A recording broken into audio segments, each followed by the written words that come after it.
ছিল আমাদের শৃঙ্খল, উমা শৃঙ্খল ছাড়া হারাবার কিছু নেই, শৃঙ্খল ছাড়া আমাদের কিছু নেই। হ্যাঁ, শ্রমিকের কিছু নেই। আরে শ্রমটাই তো বড় জিনিস। এনার কোটি টাকা, লক্ষ লক্ষ কোটি টাকা, কোটি কোটি টাকা আছে, দেহটাই নেই, অ্যাবনর্মাল, কোনো মূল্য আছে? কিচ্ছু মূল্য নেই। তাহলে শ্রম যতক্ষণ আছে, শরীর যতক্ষণ আছে, দরকার নেই সম্পদ, শরীরটাই তো সম্পদ, স্বাস্থ্যই সম্পদ। হ্যাঁ, স্বাস্থ্যটাকেই তো বানাতে হবে। তাহলে ওই যে বলে না, শৃঙ্খল ছাড়া আমার হারাবার কিছু নেই। বন্দুকের নলি ক্ষমতার উৎস, বক্তব্য সব শেষ।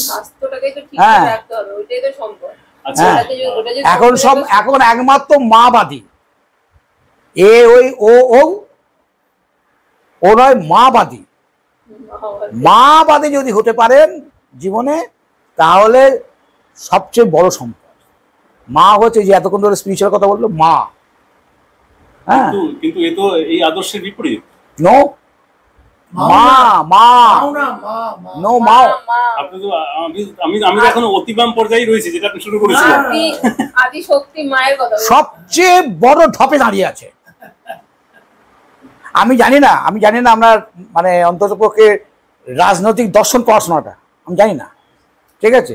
কেননা আমার শৈশব থেকে আমার জীবনী পড়া ছিল আমার সবচেয়ে বড় আমার একটা ইচ্ছে, যার ফলে মাও, টলস্টয়, লেনিন, ভ্লাদিমির থেকে ওই হোচিমিন, ঠিক আছে, তারপরে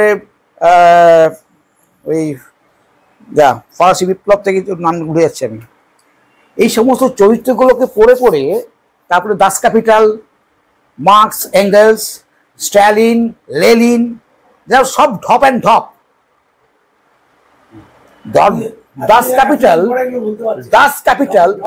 দাস ক্যাপিটাল বা কমিউনিজম দাঁড়িয়ে এখন বলছে যে চরম পুঁজিবাদের পর আমাদের কমিউনিজম। রাশিয়াতে কি চরম পুঁজিবাদ এসেছিল? যার সাম্রাজ্য সামন্ততন্ত্র। তাহলে যেখানে তৈরি যে আঁতুরঘর, সেই আঁতুরঘরটা ছিল রাশিয়া, ঠিক আছে? তাহলে Russia, Lenin, Vladimir Ilyich Lenin, তিনি কি করলেন না, আমাদের মার্কস এবং এঙ্গেলসের তত্ত্বকে সাধারণ মানুষের মধ্যে একটা প্রয়োগ করলেন, তাই তো? কিন্তু যার সাম্রাজ্যের যে অত্যাচার, যার ছিল সামন্ততন্ত্র, পুঁজিবাদ তো নয়। তাহলে আমরা কমিউনিজমের পড়ছি পুঁজিবাদের উপরে। চরম পুঁজিবাদের পরে আমাদের আসবে প্রলেতারিয়েট। আমি জানি না, আমার পড়া নেই যে ওইখানে ভূমি সংস্কার হয়েছিল কিনা। তোর কথা শুনছো? রাশিয়াতে ভূমি সংস্কার হয়েছিল আমার জানা নেই আমার। তাহলে আমাদের ভারতবর্ষের হরিয়ানা, পাঞ্জাবে যেমন এক একটা জমি, এক কোটি লক্ষ লক্ষ একর একর জমি রয়েছে। কৃষি আন্দোলন কারা করছে? ট্রাক্টরে বসে বিজারি খেয়ে কারা করছে? হাদু মাদু কাদুরা করছে না তো? কি হলো আমাদের সিঙ্গুর? মালিক বেচে দিয়েছে, মালিক বেচে আছে কলকাতায়। তখন আমি সিঙ্গুরে যাই, প্রতি রবিবার আমি সিঙ্গুরে চেম্বার করতে যাই, দেখতাম ওই সুন্দর সুন্দর বেগুনগুলো ঝুলছে। হ্যাঁ, মানে ভাবা যাবে না, পটল, চিচিঙে, ঝিঙে। হ্যাঁ, তাহলে আমরা কি দেখছি যে সেখানে ছাই ভরে গেল, জমিটা বেঁচে দিল মালিক।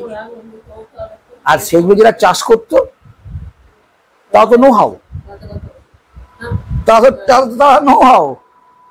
তাদেরকে টানাং করে গাজর দেখিয়ে চলছে আন্দোলন। চলে এলো পূর্ণেন্দু, চলে এলো দোলা, কিষেন সিং তো যে মার্ডার হলো, হ্যাঁ, চলে গেল।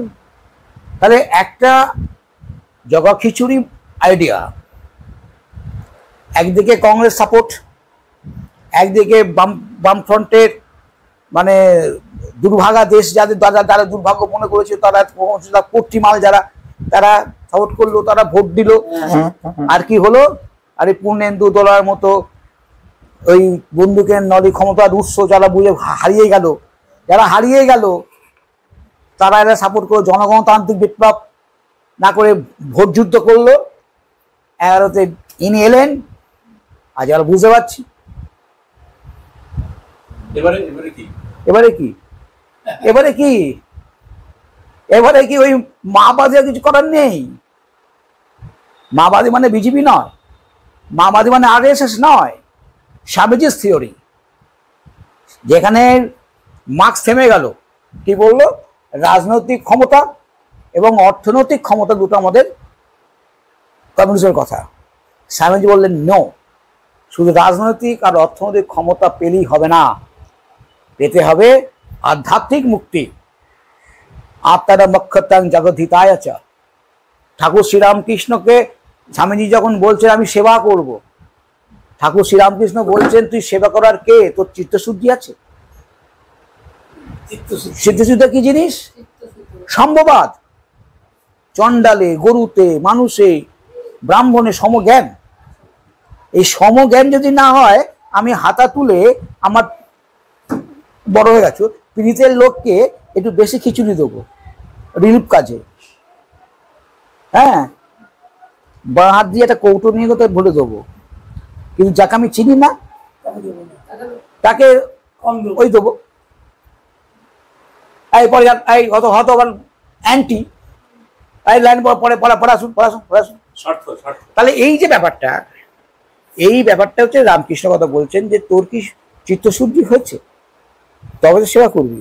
বল শিব জ্ঞানে জীব সেবা, অর্থাৎ শিবের আমরা যে মানুষ খুঁজছি, তো আমরা ঈশ্বর খুঁজছি। তাহলে বলছে সংখ্যাতে বলছে সোহম, উপনিষদ বলছে সোহম তত্ত্বমসি, তুমি আমি। হ্যাঁ, শঙ্করাচার্য পরে আরো বলছেন, উপনিষদের পরে শঙ্করাচার্য তিনি বলছেন শিবম, আমি শিব। হ্যাঁ, যদিও তারও আগে উপনিষদ বলে দিয়েছে অহম ব্রহ্মাস্মি, সর্বৈব খলু ব্রহ্ম, সবার মধ্যেই ব্রহ্ম বিদ্যমান। তারও আগে যদি বলতে পারি, পুরাণে প্রহ্লাদ তার বাবা হিরণ্যকশিপু যখন বলছে যে তোর নারায়ণ কি এই স্তম্ভের মধ্যে আছে, প্রাসাদের স্তম্ভ, বলছে হ্যাঁ ওরই ওখানে আছে। গদা দিয়ে মারলো, বেরেলো নৃসিংহ। একটা নৃসিংহ অবতার, কৃষ্ণ নৃসিংহ অবতার হয়ে ফেললেন। তাকে এবার তার জলে নয়, স্থলে নয়, অস্তে নয়, নখে নয়, সেটা ওলো পরের কথা। কিন্তু আমরা দেখলাম যে একটা মধ্যে আমরা একটা প্রাণ এলো, একটা কঠিন স্তম্ভের মধ্যে প্রাণ এলো। আমরা সর্বৈব খলু ব্রহ্ম বলছি। আমরা যে অ্যাটমিক যখন পড়ি, যখন নিউক্লিয়ার স্ট্রাকচার যখন পড়ি, দেখি মুভমেন্ট, নিউক্লিয় মুভমেন্ট, প্রোটোপ্লাজম, যেটা সবার মধ্যেই ইউনিট, ওর মধ্যেও আছে, আমার মধ্যেও আছে। রামপ্রসাদ কি বলছেন, ব্রহ্মাণ্ড ছিল না যখন মা মুন্ডমালা কোথায় পেলি, ব্রহ্মাণ্ড ছিল না যখন মা মুন্ডমালা কোথায় পেলি। তার আগে যদি বলে গীতায় এইসব হচ্ছে নাকি, কোথা থেকে কোথায় চলে যাচ্ছি আমরা। ঠিক আছে, যখন ও বিষাদ যোগে, প্রথমে গীতার বিষাদ যোগে যখন অর্জুন যুদ্ধ করতে চাইছেন না, তাকে যখন শ্রীকৃষ্ণ বলছেন, মানে গীতা যে বিষাদ যোগ, প্রথমে আমি যুদ্ধ করব না, যখন তাকে বলতে বলতে যখন বলছেন এই কথাটা, কোথায় গেল ওই যে অব্যক্তানি ভূতানি বক্তমধ্যানি ভারত অব্যক্ত নিধন এম্ব তত্ত্বকা পরিদেবনা। আমাদের মাঝখানটা জানছি, আগেরটা জানতে পারছি না, পরটা জানতে পারছি না, আমরা মাঝেটা জানছি। আমি রাজার অভিনয় করছি, বাইরে থেকে রুটি টুটি জানি না, আমি অভিনয় করছি রাজার, সুন্দর সেজেছি, হ্যাঁ, বলছে হয়তো মন্ডা মিঠাই, হয়তো দেখাচ্ছে না, বলছি স্যাটারে বলছি। আমি বাড়িতে গিয়ে কিন্তু বাসি রুটি পাবো কি না, নট সার্টেন। আমি জানি না, কিন্তু অভিনয় করছি রাজা। আবার ঠিক অভিনয় যখন নাটকটা যখন মঞ্চস্থ হবার আগে যখন পরিকল্পনা হচ্ছে, যখন আমাকে ডিরেক্টর ভাবছে যে আমি রাজা অভিনয়টা করব, আমি কিন্তু তার আগে জানি না যে আমি রাজা হব কিনা। কি বুঝতে পারলাম? যে আমি রাজা হব কিনা আমি জানি না। ডিরেক্টর আমাকে ভেবে নিয়েছে যে আমাকে রাজা পাঠ করাবে। আমি রাজা পাঠটা 3 ঘন্টা করলাম, সুন্দর সুন্দর পোশাক পরে আনাগোটা করে ফেলাম, হলো। কিন্তু বাড়ি থেকে আমি রুটি পাবো কিনা জানি না। তা এই যে ব্যাপারটা আমাদের জীবনের যে পরিচয়, ওইটা গীতা। তা শ্রীকৃষ্ণ অর্জুনকে বলছেন যে এ কথা আমি দ্বাদশ সূর্যকে বলেছি, দ্বাদশ সূর্যকে বলেছি, আমি ইক্ষ্বাকুকে বলেছি, আমি মনুকে বলেছি। তাহলে আদি পিতা মনু, ইক্ষ্বাকু। আমাদের এই সূর্যের এখন আর 1 কোটি বছর বাঁচবে, আমাদের এই সূর্য আর 1 কোটি বছর বাঁচবে। হ্যাঁ, তাহলে আমাদের যদি 4-5 কোটি বছর আগে যদি আমাদের এই সূর্যের এই পৃথিবী পরিমণ্ডল তৈরি হয়, আর কয়েক লক্ষ 10 বছর কি 12 লক্ষ বছর আগে যদি আমাদের পৃথিবীর শীতলতে প্রথম স্থানের পূরণ ঘটে, যেটা আমাদের বিজ্ঞান ওই যে রয়েছে নারায়ণ শিলা, হ্যাঁ চলে, হ্যাঁ ও ওরা দিয়ে দিয়েছে, তুমি নিয়েছো, বন্ধ করে দিয়েছো, গুড বাই। এই যে শালগ্রাম শিলা, কতখানি বিজ্ঞান বসে আছে। It's a fossil, it's a fossil. হ্যাঁ, ওই শালগ্রাম শিলাটা হচ্ছে পৃথিবীতে প্রথম প্রাণের স্ফুরণ জলে। আমাদের বিষ্ণুকে জল বলা হয়, জল, ঠিক আছে। এবং বিষ্ণু যে 10ম অবতার, তার প্রথম অবতারটাই হচ্ছে মৎস্য। হোয়াট? মৎস্য, শালগ্রাম শিলা। আমরা কিন্তু জানি না যে এই বিজ্ঞানটা রয়েছে শালগ্রাম শিলা। তা ফসিল, পাথর নয় কিন্তু ওটা, তা পাথর না। হ্যাঁ, তাহলে এইখানে জায়গা দাঁড়িয়ে ওই যে মাবাদী, মাবাদ, বয়কাদ বাদ মানে রিজেক্ট নয়, থিওরি, তত্ত্ব, থিওরি, ঠিক আছে। মা, এ ছাড়া কোনো উপায় নেই ভাই। একটা জায়গায় আপনাকে আসতেই হবে, যে জায়গাটা হচ্ছে আপনার শরীরে, আপনার মনে। এইটাকে বাদ দিয়ে বই পত্র তত্ত্ব হাতি গাড়ি কিচ্ছু নেই। ফার্স্ট আমি, এই আমিটা হচ্ছে আপনার দেহ, আর আমিটা হচ্ছে আমার মন। আমার হাতটা কেটে গেলে আমি চলে যাবে, আমার দুটো পা কেটে গেলে আমি চলে যাবে, আমি কোনটা বলছি নামটা? লাহিড়ী, শ্যামাচরণ লাহিড়ী, ঠিক আছে। তাহলে শ্যামাচরণ লাহিড়ীর ভাইপো ডাক্তার, তিনি যোগীরাজ, তিনি ইংরেজের কোম্পানিতে চাকরি করেন, যোগীরাজ। তো হোয়াট ইজ ডেথ?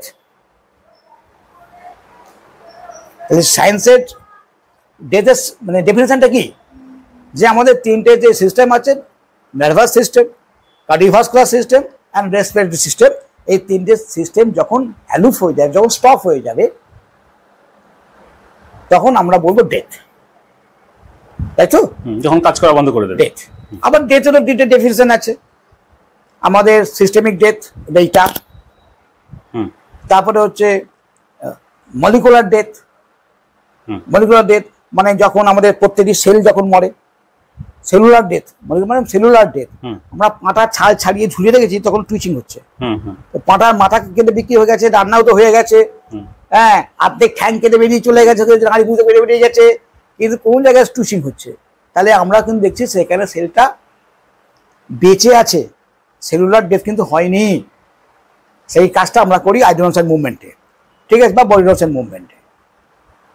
আর এটা কি হচ্ছে ব্রেন ডেথ, অর্থাৎ কার্ডিওভাস্কুলার সিস্টেম, রেসপিরেটরি সিস্টেম বেঁচে আছে, কিন্তু আমাদের মস্তিষ্কটা অকেজ হয়ে গেছে, কিন্তু ব্রেন ডেথ, ঠিক আছে।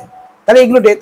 তাহলে এবারে শ্যামাচরণ লাহিড়ী তার কথা প্রসঙ্গে ওই যখন ভাইপো বলছে যে এইভাবে এইটাই যে মৃত্যু, তুই বাইরে যা, আমি দেখে নিচ্ছি যে আধ ঘন্টা পর আমাকে আসবি, আর তার আগে দরজা খুলবি না। তা তা তিনি ধ্যানস্থ হয়ে বসে আছেন, আধ ঘন্টা পর ভাইপো এসে দেখেছে কিছু নেই, no respiratory system, no circular system, no nervous system. কি হলো? কিছুক্ষণ পর আবার বন্ধ করছে, যে বন্ধভাবে বলছে সেই মতো চলে গেলেন। শ্যামাচরণ লাহিড়ী আবার তার জায়গা থেকে সুষুপ্তির পথ থেকে তিনি এই পথে চলে এলেন। তিনি বললেন কি হলো? তাই মরে গেছিলাম আর বেঁচে উঠলাম। তাহলে এই যে আমাদের ভারতীয় দর্শন এবং ভারতীয় যোগশাস্ত্র, যা পাতঞ্জল ঋষি প্রকৃতি থেকে শিখেছেন, প্রকৃতি থেকে, তো সেটা কি ভুয়ো? আমাদের যে বেদ, আমাদের বেদে যে সমস্ত সূর্যের যে সমস্ত এইগুলো ব্যাখ্যাগুলো আছে, পূর্ব থেকে পশ্চিমে তার চলন, কোনটা উষা, কোনটা প্রভাত, উষা প্রভাত এক নয়, উষা প্রভাত এক নয়, রাত্রি, সূর্যের সাতটি ঘোড়া, ভিবজিও না, আমি গধূলি বলি, আমি সূর্য ধরেছি। হ্যাঁ, ভিবজিও, সূর্যের সাতটি ঘোড়া, ভিবজিও, সপ্ত রং।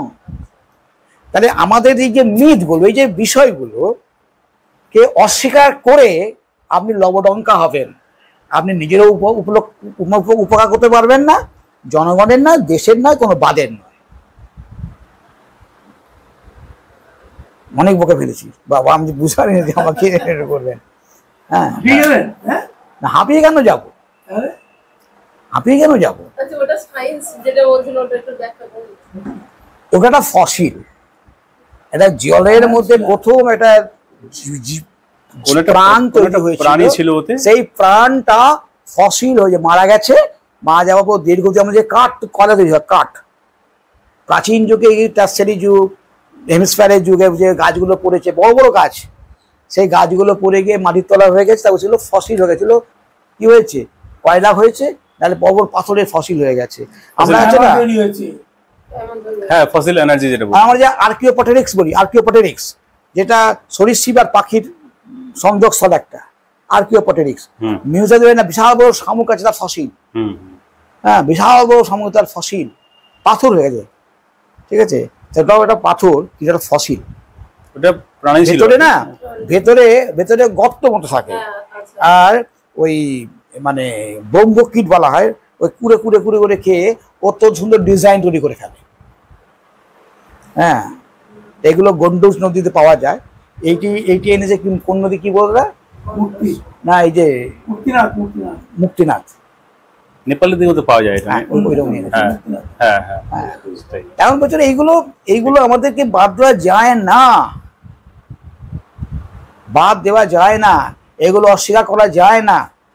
এগুলো অস্বীকার করা ওই বিবেকানন্দ ওই রাজনৈতিক মুক্তি, অর্থনৈতিক মুক্তি এবং আত্মিক মুক্তি, আত্মিক মুক্তি না হলে আপনি কাজ করতে পারবেন না।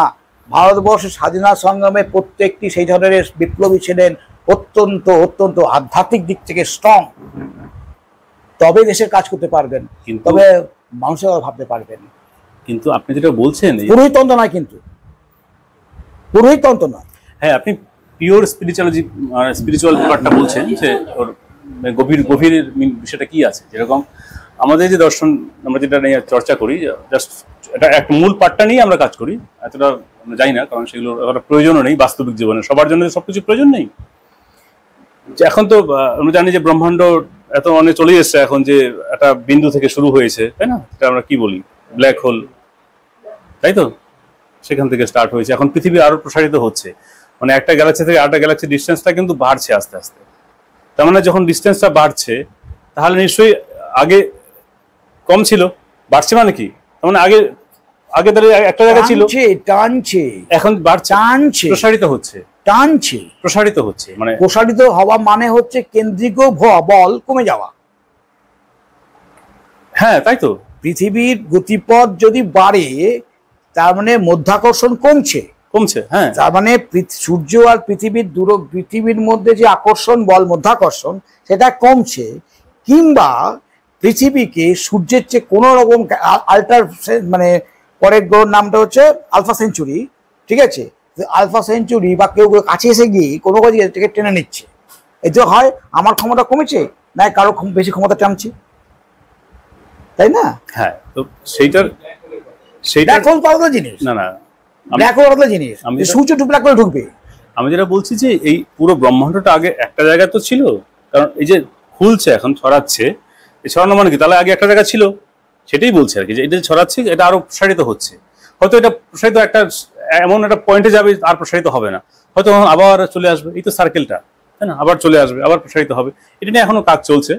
আমাদের পার্ট সেটা নয়, যে এই যে শুরু যে হয়েছে ব্রহ্মাণ্ড, যেমন সূর্য যে চারদিকে ঘুরছে, নিশ্চয়ই তাহলে এগুলো একটা সময় সূর্যের সঙ্গে সব মিলিত অবস্থায় ছিল, বলতেই পারি এটা আমরা, সূর্যের খণ্ড, হ্যাঁ খণ্ড। তাহলে তাহলে এই আকর্ষণ তৈরি হলো কি করে, তাই না? যে ঘুরছে, আকর্ষণ তৈরি হলো কি করে? তাহলে এইবার একটা গ্যালাক্সির সঙ্গে, সৌরজগতের সঙ্গে তাহলে আরেকটা গ্যালাক্সি, তারও তো সম্পর্ক আছে, তাহলে নিশ্চয়ই তাহলে ওই গ্যালাক্সি এই গ্যালাক্সি একদিন এক ছিল, এরাও এখন আস্তে আস্তে প্রসারিত হচ্ছে। তাহলে এই এটা দেখছি বিজ্ঞানীরা এখন যে না, ওই গ্যালাক্সি এইগুলো ডিস্টেন্সটা বাড়ছে।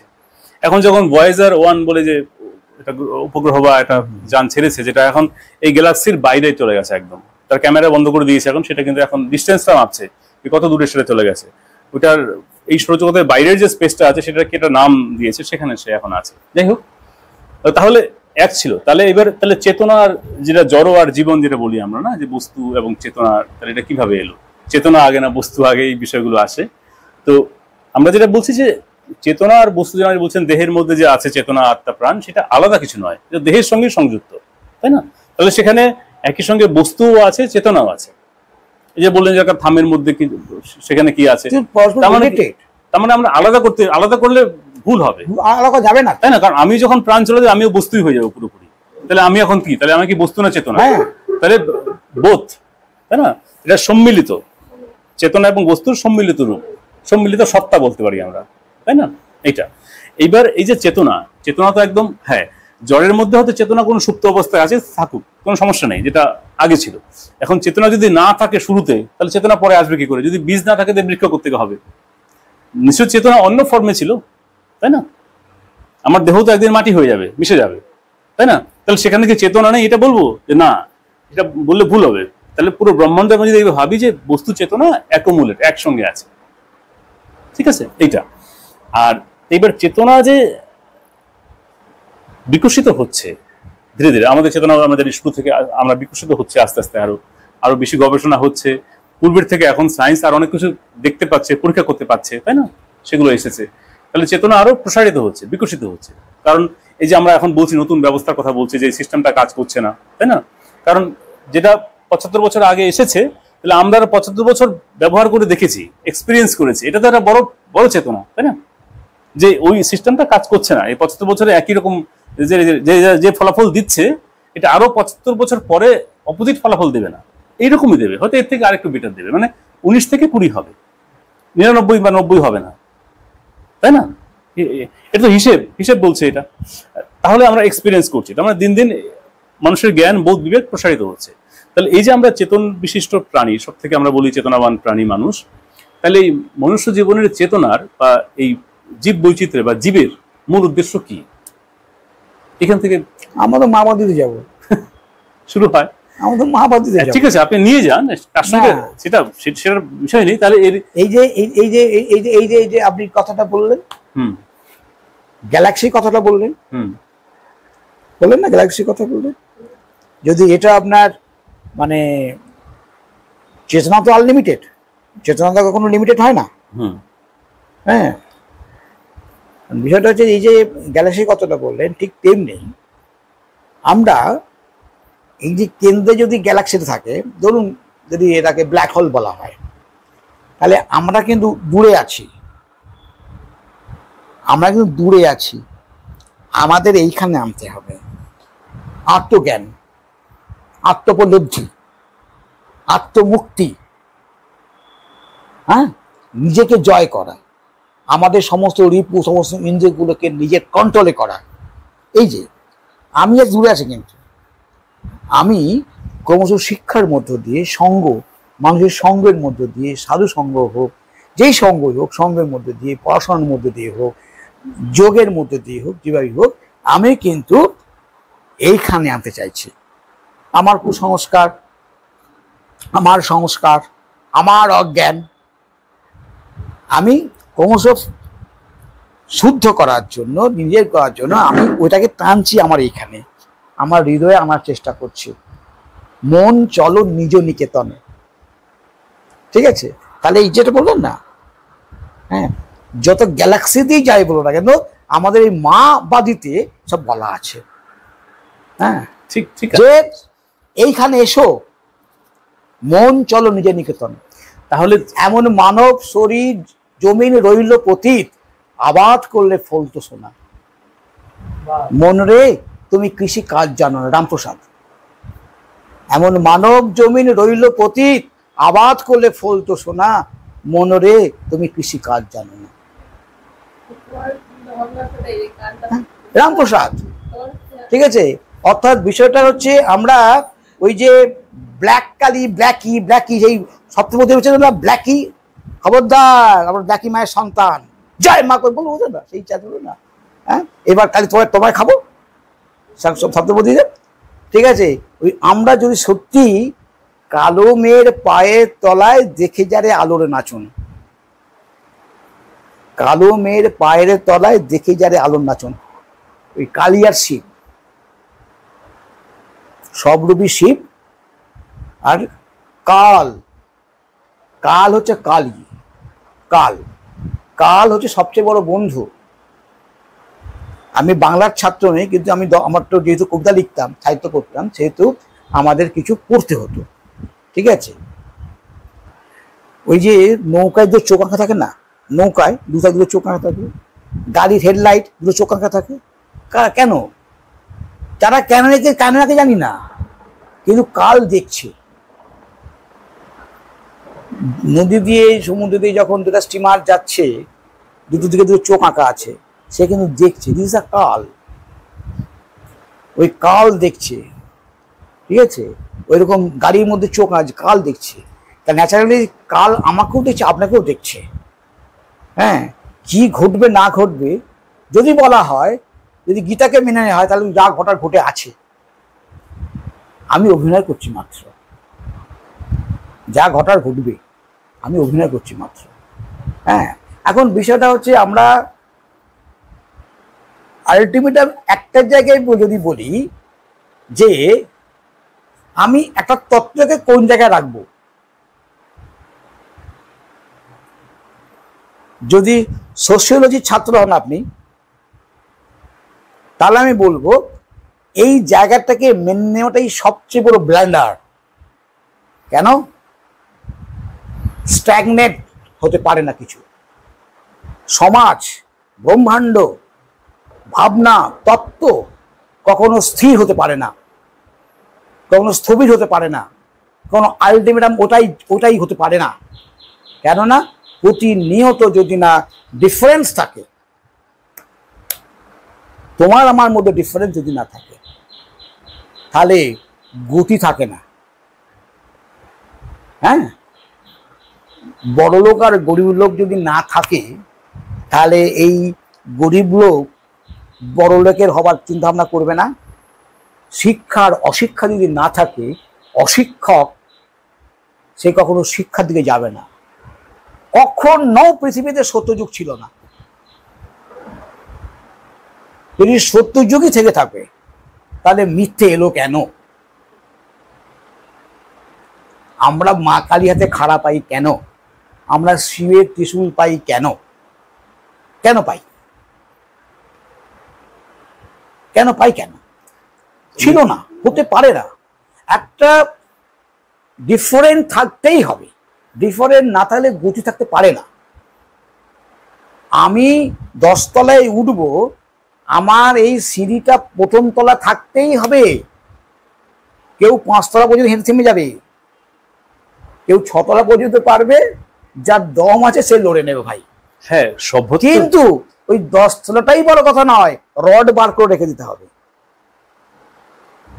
ওই যে পিলার, রডটা বার করে দিতে হবে, আমি বাঁটবো। ওই রডটাকে চেপে দিলে হবে না। হ্যাঁ, কিন্তু মানব সভ্যতার ইতিহাস যদি আমরা দেখি, সে তো ধীরে ধীরে বিকশিত হচ্ছে। এ তো মানুষই করছে। এটা তো বলছি, তত্ত্ব দিয়ে হবে না ভাই। তত্ত্ব দিয়ে হবে না। তত্ত্ব তো মানুষের জীবন থেকেই এসেছে, তত্ত্ব দিয়ে হবে না। তত্ত্ব তো প্রকৃতি থেকেই উঠে এসেছে। আমরা কি চাই আর বলুন তো? ধরুন আমি বলছি, আপনি একটা কিছু বললেন, এগুলো সব কি হতে পারে, কি কি কি হতে পারে, কি ভাবতে পারি? আপনি আপনি আপনি শিক্ষক, দেখা গেল যে সবাই শিক্ষক, সবাই শিক্ষক। আমার ছেলে প্রেসিডেন্সি কলেজে অ্যাপ্লাই করেছে জিওলজিতে, ঠিক আছে। ও আমার এক বন্ধু থাকে কামাখ্যা মজুমদার রেলে কাজ করে, তার ভাগ্নে থাকে নাসায় কাজ করে। তা আমার যেহেতু আর্থিক দিক থেকে প্রচন্ড রকম মানে উইক, তা আমি বললাম যে দেখ, তুই তো জয়েন্টে ভালো চান্স রেজাল্ট করিস নি, আমার ক্ষমতাও নেই তোকে ভালো করে কোচ দেবার, তুই যেটুকু পেয়েছিস তো করেছিস। তুমি কেন চাপ নিচ্ছ বাবা? তোমার চাপ নিতে হবে না, তুমি তোমার যা কাজ করছো করো। আমাকে যেটুকু ইংলিশিয়ান টেম্পারেচার দিয়ে দিয়েছ, হ্যাঁ আমি লড়কে লেঙ্গে। আমি জয়েন্টে পাইনি, ভালো পাইনি বটে, কিন্তু আমি পটেন দিয়েছি, আমি গভর্নমেন্টে পেয়ে যাবো, আমি ল্যাটারাল দিয়ে ফাটালে যে বেরিয়ে চলে যাবো। তোমার ভাবতে হবে না, তুমি তোমার কাজ করো না। কোনদিন বলবি না তো যে বাবার টাকার জন্য আমি বিটেক করতে পারলাম না, ওই করতে পারলো, সে করতে পারলো না, কোনদিন তোমায় বলবো না। তাই আমার কামাখ্যা মজুমদার, তাকে বললাম, সে তার ভাগ্নির সাথে কথা বলেছে। সে বললো, কেন কুলান মামাকে কথা বলতে বলছো, কেন ডাক্তার যাবে? তুমি এক কাজ করো, জিওলজি নিয়ে পড়তে বলো।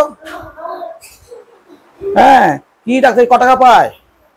আমি এখন চাঁদের মাটি নিয়ে কাজ করছি, শুদ্ধ মঙ্গলের মাটি নিয়ে কাজ করবে কি বৃহস্পতির মাটি নিয়ে কাজ করবে? হ্যাঁ, ওকে করতে বলো। ওর যা মার্কস আছে প্রেসিডেন্সিতে পেয়ে যাবে। তা প্রেসিডেন্সি পেয়ে গেল, প্রেসিডেন্সি পেয়ে গেল।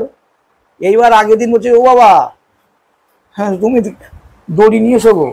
কেন রে? দুজন ঝুলে পড়ি। সে কি কথা, কেন কি হলো তো? তুই যে হয়েছে বললি, বলে 15 থেকে 16টা প্রতি বছর খরচ। আমি কেন রে?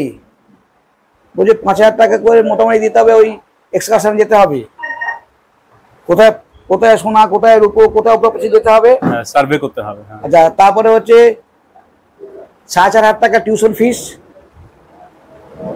ফিজিক্সে 2000 টাকা টিউশন ফিস, ম্যাথমেটিক্স ফিস যোগ করো। এবার আমাকে তুমি হেঁটে যেতে বললে, আমি হেঁটে যাবো কলেজ স্ট্রিটে, আমি শুকনো মুড়ি নিয়ে যাবো, আমার ধুতি পাঞ্জাবি পরতে বলে ধুতি পাঞ্জাবি পরে যাবো। বললাম কি করবো বলো? তুমি নিশ্চয়ই পারবে না। না, সে তো পেয়ে গেও তো ভর্তি হয়ে গেল কলেজে। এইবার একদিন মা ভাগ্নি ফোন করেছে, মামা শুদ্ধর কি হলো, পেয়েছিল? বললাম হ্যাঁ পেয়েছিল। ভর্তি হয়নি? আমি না রে মা, ভর্তি হয়নি, এই ব্যাপার। ছি ছি ছি ছি ছি, একবার আমায় কামাখ্যা মামাকে বললো না, আরে আমি করে দিতাম। এতে ওই আমাদের ভারতের যেটা আছে ইসরো, আচ্ছা, ইসরোতে এই সমস্ত ছেলেদের জন্য লোন আছে, ব্যাংকে ছেড়ে দাও। ইসরো লোন পেয়ে গেলে, ভালো রেজাল্ট করলে আমি ন্যাসা থেকে ব্যবস্থা করে দিতাম। একবার আমাকে বললো না মামা। হ্যাঁ, আমি আজ চাঁদের মাটির কাজ করছি, শুদ্ধ মঙ্গলের মাটি নিয়ে কাজ করছো। কটা রোজগার করবে ডাক্তার ইঞ্জিনিয়ার হয়ে? কি রেসপেক্ট পাবে? আমার জানা ছিল না। তাহলে আছে ওটা, আমি জানতাম না। ব্যাপারটা তো আছে, আমি জানতাম না। ওই পয়েন্টে এলো আর কি, যে আছে আমি জানতাম না। হ্যাঁ, তাই না? হ্যাঁ, এমন হয় না? ডিসকভার আর ওই ডিসকভার আর কেটে বলো না গো, ইংরেজিতে বলো না। হ্যাঁ, আমেরিকা ডিসকভার করেছে ইনভেনশন আর ডিসকভারি, ইনভেনশন আর ডিসকভার। যা ছিল না, যা করেছে সেটা ইনভেনশন। হ্যাঁ, সেই জন্য সায়েন্স বলছে যে যেহেতু এইখানে প্রাণ চেতনা আছে পৃথিবীতে, নিশ্চয়ই অন্য কোনো গ্যালাক্সিতে থাকতে পারে নিশ্চয়ই। না, এইখানে হয়েছে, তাহলে ওইখানে হতে পারে। এটা তো আমাদের হাতে নেই, না, এ তো প্রকৃতি থেকে তৈরি হয়েছে, হতেই পারে। সেটাই তো কথা হচ্ছে, যে সেই আবার চলে আসতে হবে উদ্দেশ্যে, তাই না? যে মানুষ তো প্রথমে বন জঙ্গলে ছিল, শিকার করে খেত, তারপর দেখলো না একা একা তো চলে না, একটা সম্মিলিত উদ্যোগ দরকার। সেখান থেকে সংগঠন হলো, পরিবার হলো, তারপরে তো গোষ্ঠী, সব নানান কিছু হয়ে সভ্যতার বিকশিতই হচ্ছে। এখনো অবধি আমরা লেটেস্ট আমাদের রাজতন্ত্র এগুলো যদি বলি আমরা, আগন্তুক পড়া দেখা আছে? হ্যাঁ সত্যজিতের আগন্তুক দেখা আছে? হ্যাঁ আগন্তুক দেখা আছে। হ্যাঁ? হ্যাঁ। সভ্যতা বলে উৎপল দত্ত, হ্যাঁ ওরা কিন্তু জানতে হবে সভ্যতা। হ্যাঁ হ্যাঁ আমি জানি। তো তো হ্যাঁ সেটা আমি এইসব ভেবেই আপনাকে বলছি, ঠিক আছে? না ভেবে বলছি না।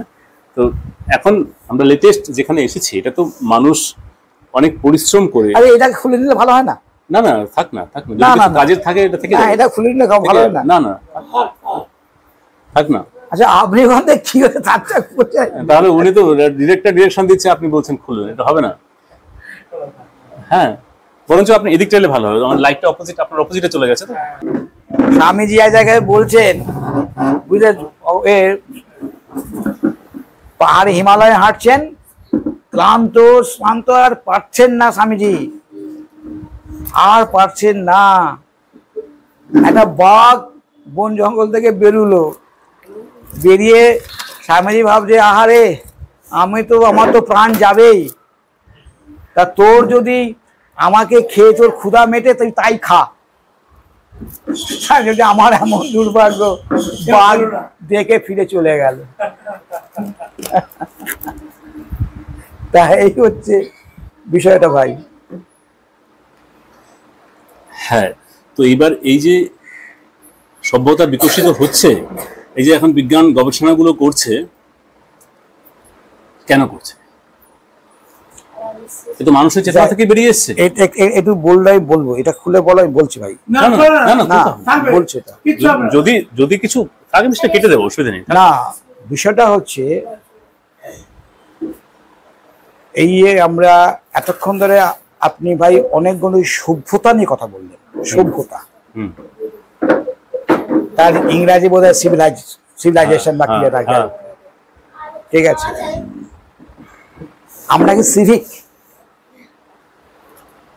না, এই তো এটা তো নাকি আমরা ওয়াইল্ড, কোনটা? না, এটা তো গ্রো করছে, এটা তো আর এরকম বলা যায় না যে কোথাও থেকে থেমে গেছে। না, বিষয়টা যদি গ্লোবাল মানে পৃথিবী ওয়াইজ আমরা যদি দেখতে পারি, মানুষকে মারার জন্য মানুষকে পণ্য করে, যেখানে ওয়েপেন সেল করে, ওয়েপেন নিয়ে যারা বিজনেস করছে, হুম, সারা পৃথিবী যেখানে ওয়েপেন নিয়ে বিজনেস হচ্ছে, মানুষকে মানুষ মারার ভয় দেখাচ্ছে, আমরা সেইগুলোকে কিনছি, আমরা সেইগুলোকে কখন কোনো প্রয়োগ করছি। হুম, হ্যাঁ, তাহলে আজকের এই দুনিয়ায় আমরা বলছি ভারত চতুর্থ হয়ে গেছে, ভারত শক্তিধর চতুর্থ এসেছে, এটাকে সিভিলাইজড বলবো আমরা? হুম। আমরা কি এটা বলবো সভ্যতা? বা রাশিয়া, ইউক্রেন বা না, ইসরায়েল। আমি কি আপনাকে বলছি, হুম, কি আমি বলবো? হুম, আমরা গর্বের সঙ্গে বলছি ভারতবর্ষ শক্তিধর চতুর্থ এসে গেছে, জাপানকে ফেলে চলে এসেছে। হুম, আমি বলছি না, তো মানে ফোনে ভর্তি হয়ে যাচ্ছে, আমার কি গর্ব, মেরা ভারত মহান। কিন্তু আজকে যে প্রসঙ্গটা বারবার ধরে সভ্যতা সভ্যতা উঠে আসছে, যে কথাটা, মানুষ মারার কলটা কি সভ্যতা এটা তো বড় সমস্যা। নাকি? নাকি ওই ক্যানিভারাস আমরা আমরা যদি সেই আজও মানুষ মারি, খাই। যে অস্ত্র বিক্রি করে সে তো বিক্রি করেই খায়, তো তাহলে সে মানুষ মেরেই তো খায়, ওয়ান টাইপ অফ ক্যানিভারাস, মানুষ খেবো। তাহলে আমরা যদি মানুষ খেবো হই, তাহলে আমরা সভ্য? আমরা কি হতে চাই? ওইটাই তো সত্য। আমরা কি হতে চাই? হ্যাঁ, তো এটা করছে কেন? উদ্দেশ্যটা কি? আমি তো সেই পয়েন্টে তো আসছি, করছে কেন? কারণ উদ্দেশ্যটা কি? কারণটা কি? কারণটা আবার কি? কারণটা ওই ঘুরে ফিরে মাবাদ। যত পিছবো, আমি যে আসতে চাইছি, আর এই বস্তুবাদ বেরিয়ে যাচ্ছে। আধ্যাত্মবাদ কাছে টানে, বস্তুবাদ এখান থেকে বার করে দেয়। যে যেটুখানি দয়া, মায়া, মমতা, স্নেহ, প্রীতি, যেটুকু শৈশব থেকে জড়ো করেছিলাম, আর যত বড় হচ্ছি, ইউনিভার্সিটি যাচ্ছি, যাই হোক পড়াশোনা করছি, একটা করে বেরিয়ে যাচ্ছে। So what culture? So what culture. আমরা মাকে ছাড়া ভাবতে পারি না, বাবাকে ছাড়া ভাবতে পারি না। এখন সন্তানেরা মা বাবাকে ছাড়াই ভাবতে পারে, তাদের পাঠিয়ে দেয় আবর্জনা, বৃদ্ধাশ্রমে পাঠিয়ে দেয়। তুমি আমি থাকবো, তুমির কেউ হলো, আমির কেউ হলো, তখন তুমি আমি বেরিয়ে গেল, কি কোথায় বেরিয়ে গেল জানি না। ছেলে বেরিয়ে গেল, মেয়ে বেরিয়ে গেল, কি কোথায়, আমি কোথায় জিরো, আমি কোথায় ভাববো, হ্যাঁ তাকে ভাববো। তাহলে সে ব্যক্তিগত, তাহলে না, ব্যক্তিগত সমষ্টিগত রাষ্ট্রিক সব দিক থেকে, সব দিক থেকে ভাই। আমি যদি ইউনিট থেকে শুরু করি, এটা ইউনিট দিয়েই তো সবকিছু হয়েছে। আমি তো ইউনিটে আসছি, একটা মানুষকে যদি আমি ইউনিটিতে আসছি, এক্সাম্পল হিসেবে নিয়ে নিই, আমি ইউনিটে আসছি তো, ইউনিট ছাড়া তো হতে পারে না। সেল তো, সেল, ঠিক আছে। সেল যদি ডাক্তারি ভাষায় বলা হয়, cell, tissue, organ, body. Cell, tissue, organ, system, body. হ্যাঁ হ্যাঁ, সকলের সঙ্গে সকলেই কানেক্টেড। সেল থেকে টিস্যু, অর্গান থেকে সিস্টেম, তার বডি। তাহলে আমরা চাইছি সেলে আসতে, আমরা সিস্টেমকে, আমরা রিপুকে, আমরা ইন্দ্রিয়কে কেন্দ্রের দিকে এনেকে স্থির করতে চাইছি, লোভকে স্থির করতে চাইছি, কামকে স্থির করতে চাইছি, ধৈর্য রাখতে চাইছি। হ্যাঁ, কিন্তু সেটা পাচ্ছি না, বেরিয়ে যাচ্ছে, রেপ হচ্ছে, হ্যাঁ, চুরি হচ্ছে, ডাকাতি হচ্ছে, অবৈধ সম্পর্ক হচ্ছে। আমি যদি বলি আমার বাবা কেন টাটা বিড়লা হলো না, কি আমার বউ কেন হিমালয়ানি হলো না, আমি না পারলাম আমার স্ত্রীকে নিয়ে থাকতে, আর না পারলাম আমার গরিব যে অন্নভাত যেটা ছিল সেটা খেতে। এবং ব্যাপারটা হচ্ছে, যতক্ষণ না পর্যন্ত ওই মন চলো নিজ নিকেতনে, আমার কাছে আমার মন যদি না আমি চালনা করতে পারি, আপনি চালনা করতে পারবেন না ভাই। আপনি পারবেন ওই বস্তায় বেঁধে দিলে ছোট হয়ে যায় না, তুলোকে এরকম চেপে চেপে চেপে চেপে সে বেরোতে যেতে চাইছে, অনেকখানি তো তার আয়তন হচ্ছে, আপনারা চেপে রাখছেন, বেঁধে দিলেন, তবে বাউমিটার খুলে দেন, কি হবে? বাউমেন গতি, আনকন্ট্রোল গতি হয়ে যাবে সমাজে। কে যে কোন দিকে ছুটে যাবে, কাকে কাকে মারবে, কাকে ধরবে, কাকে কাটবে, বুঝে যাবে না। করতে হবে কি? দমন করতে হবে। এই দমনটা যদি করতে না পারি, আমার চাওয়াটাকে যদি না আমি ছোট করতে পারি, তার মানে কিন্তু আমি যদি স্থির হই তবে আমি বেশি হব। দম দেওয়া ঘড়ি, সে তো গৌতম বুদ্ধ ট্রাই করেছে। না দম দেওয়া ঘড়ি, গৌতম বুদ্ধ আমি আসছি তো, নিন দম দেওয়া ঘড়ি। তাহলে গতি শক্তিকে স্থৈতিক শক্তি রূপে আমি কন্ট্রোল করে নিচ্ছি। এটা কে শিখিয়েছে? এটা কে শিখিয়েছে? শিখিয়েছে প্রকৃতি, সাপ। যে যত কুণ্ডল পাকাতে পারে তার মেরুদণ্ডকে সে তত ক্ষিপ্ত।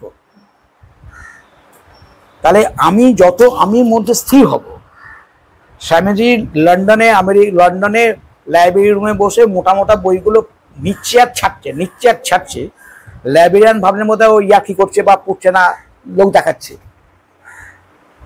তাকে জিজ্ঞাসাই করে বসলেন। স্বামীজি বললেন যে হ্যাঁ আপনি ধরতে পারেন।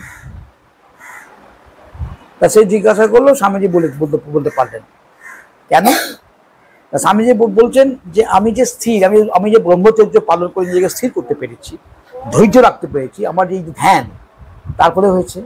আমরা আগে বর্ণনা করে পড়তাম অবর্গীজ অজ কয়াকালো কাল, তারপরে আমরা বড় বলছি কালকে যাব, একসঙ্গে পড়তে পারছি। কালকে স্কুলে যাবো, তারপরে একসঙ্গে অনেক লেখা পড়তে পারছি। ঠিক তেমনি আমাদের ধীর শক্তি দিয়ে, আমাদের মানসিক ক্ষমতা দিয়ে আমরা অনেকখানি একসাথে পড়তে পারছি। কেউ আমার চেয়ে দ্রুত পড়তে পারে, রিডিং করতে পারে। তার চেয়েও স্বামীজি হয়তো তার ধীর শক্তি, তার ধ্যান শক্তির বলে তিনি একসঙ্গে 10 পাতা দেখে নিতে পারেন। সেটা কেউ ধীর, অর্থাৎ ভেতরে যদি না আমি আনতে পারি আমাকে, করা যাবে না ভাই। আমরা সভ্য হচ্ছি না, সেটা না, সেটা আমরা ক্রমশ অসভ্য হচ্ছি। সেটা হয়তো আমরা সভ্য হচ্ছি না। আমি আপনার সাথে এই নিয়ে কোনো আর বলতে পারি না, আমরা সভ্য হচ্ছি না। আমরা অপরকে নিজে না খেয়ে অপরকে খাইয়ে বেশি তৃপ্তি পাই, কিন্তু সাধারণ মানুষ অপরকে না খাই নিজে খেয়ে খাবেও না, সঞ্চয় করে রেখে দেবে। আজও খাবো, কালও খাবো, পশুও খাবো। হ্যাঁ, তার ভবিষ্যৎ অনিশ্চিত তাহলে, তাই না? হ্যাঁ, তাহলে ভবিষ্যৎ অনিশ্চিত। তাহলে কি হচ্ছে? সভ্য, সে সভ্য কি করছে? সে কি সভ্য? আমি তো সেই পয়েন্টে আসছি যে একটা না, সভ্যতাই বলতে পারবো না ভাই। আমি সভ্যতা বলতে যাবো না, মানুষ অসভ্য হচ্ছে। আপনি যদি বলেন যুদ্ধ, অত্যাচার, এটা তো বরঞ্চ কমছে। আপনি যদি সার্বিক পৃথিবীর দিক থেকে দেখেন, আগে তো মানুষ কি করতো কোনো খবরই ছিল না। আগে তো কোনো আইন আদালত কিছু ছিল না। মানুষকে কেটে খেয়ে ফেলতো মানুষ, পরিবারের মানুষকে মেরে ফেলতো। আমি সেখানে আছি। আগে রাজা রাজা যুদ্ধ হতো, এখন কোথায় যুদ্ধ হচ্ছে? রাজা রাজা যুদ্ধ, তাই না? আগে সুলতানের যুদ্ধ হতো, যে সৌদি আরবের যাই দেখেন, সেগুলো তো কমে গেছে এখন, তাই না? কত যুদ্ধ কমে গেছে এখন। আপনি বলছেন সভ্য হচ্ছে না, কারণ মানুষ তো, এটাই তো বললাম যে মানুষের উদ্দেশ্যটা কোথায়। আপনি যদি গড়পড়তা দেখেন, বহু হত্যা কমেছে। এখন তো যে হত্যাগুলো হচ্ছে আমরা সেগুলো খবরে পাচ্ছি বলে, এটা জনসংখ্যার তুলনায় অনেক কম। এটা আরো দিন দিন কমছে, কারণ মানুষ আরো দিন দিন বুঝতে পারছে না যে আমার উদ্দেশ্য কি, গন্তব্য সেটা বাড়ছে না। আপনি সার্বিক হিসাব দেখুন। আপনার কথাটা হিস্টোরিক্যাল পরিসংখ্যান আছে, আপনার কথা স্বীকার করে, পরিসংখ্যান আছে। আমরা যদি স্বীকার করে নিই, আপনার কথা যদি আমি স্বীকার করে নিই, ফ্যাটম্যান আর লিটল বয়, ফ্যাটম্যান আর লিটল বয় এখন স্লিম বয় গার্ল কথা হয়েছে বলুন। ফ্যাটম্যান আর লিটল বয় ছিল তো, তাহলে এখন 43, 42, 43 সাল থেকে 2025 সালে কত স্লিম গার্ল আর স্লিম বয় হয়েছে বলুন। আপনি যদি গড়ে, না আমি কথা আমাকে বলুন না, বলুন স্লিম গার্ল আর স্লিম বয় কতগুলো হয়েছে? ফ্যাটম্যান লিটল বয় ছেড়ে দিন। ব্রহ্মোস বানাচ্ছে ইন্ডিয়া, বলছি আমরা ওখান থেকে ওখানে যাবে, এ পাবে না, কি রেডার দেখতে পাবে না, অমুক সাবমেরিন বানাচ্ছি, অমুক বানাচ্ছি। কেন?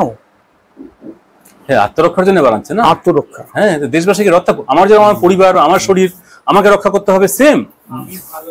হ্যাঁ, সেম। আমার তাহলে কি হলো? তাহলে কি হলো? পরিবার, আমার সমাজ, আমার দেশ, মানুষ।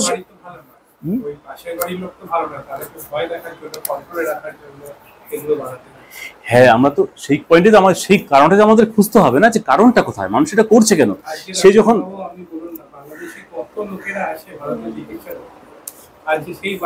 সেটা আমি তো বলছি, সেটা কি সভ্য?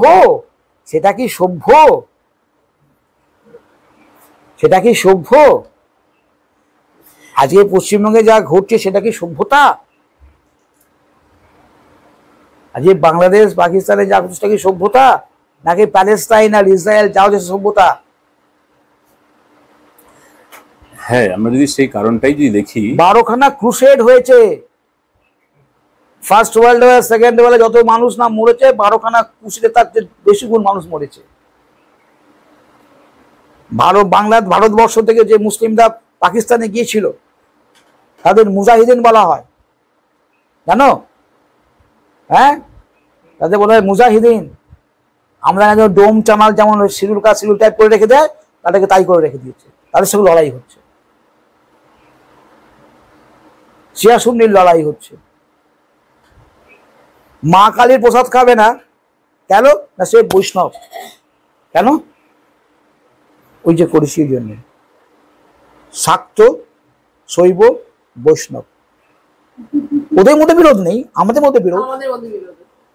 হ্যাঁ, ছোট ভাই, বড় ভাই, মেজো ভাই বিরোধ নেই, ভাইপো ভাইজিদের মধ্যে বিরোধ।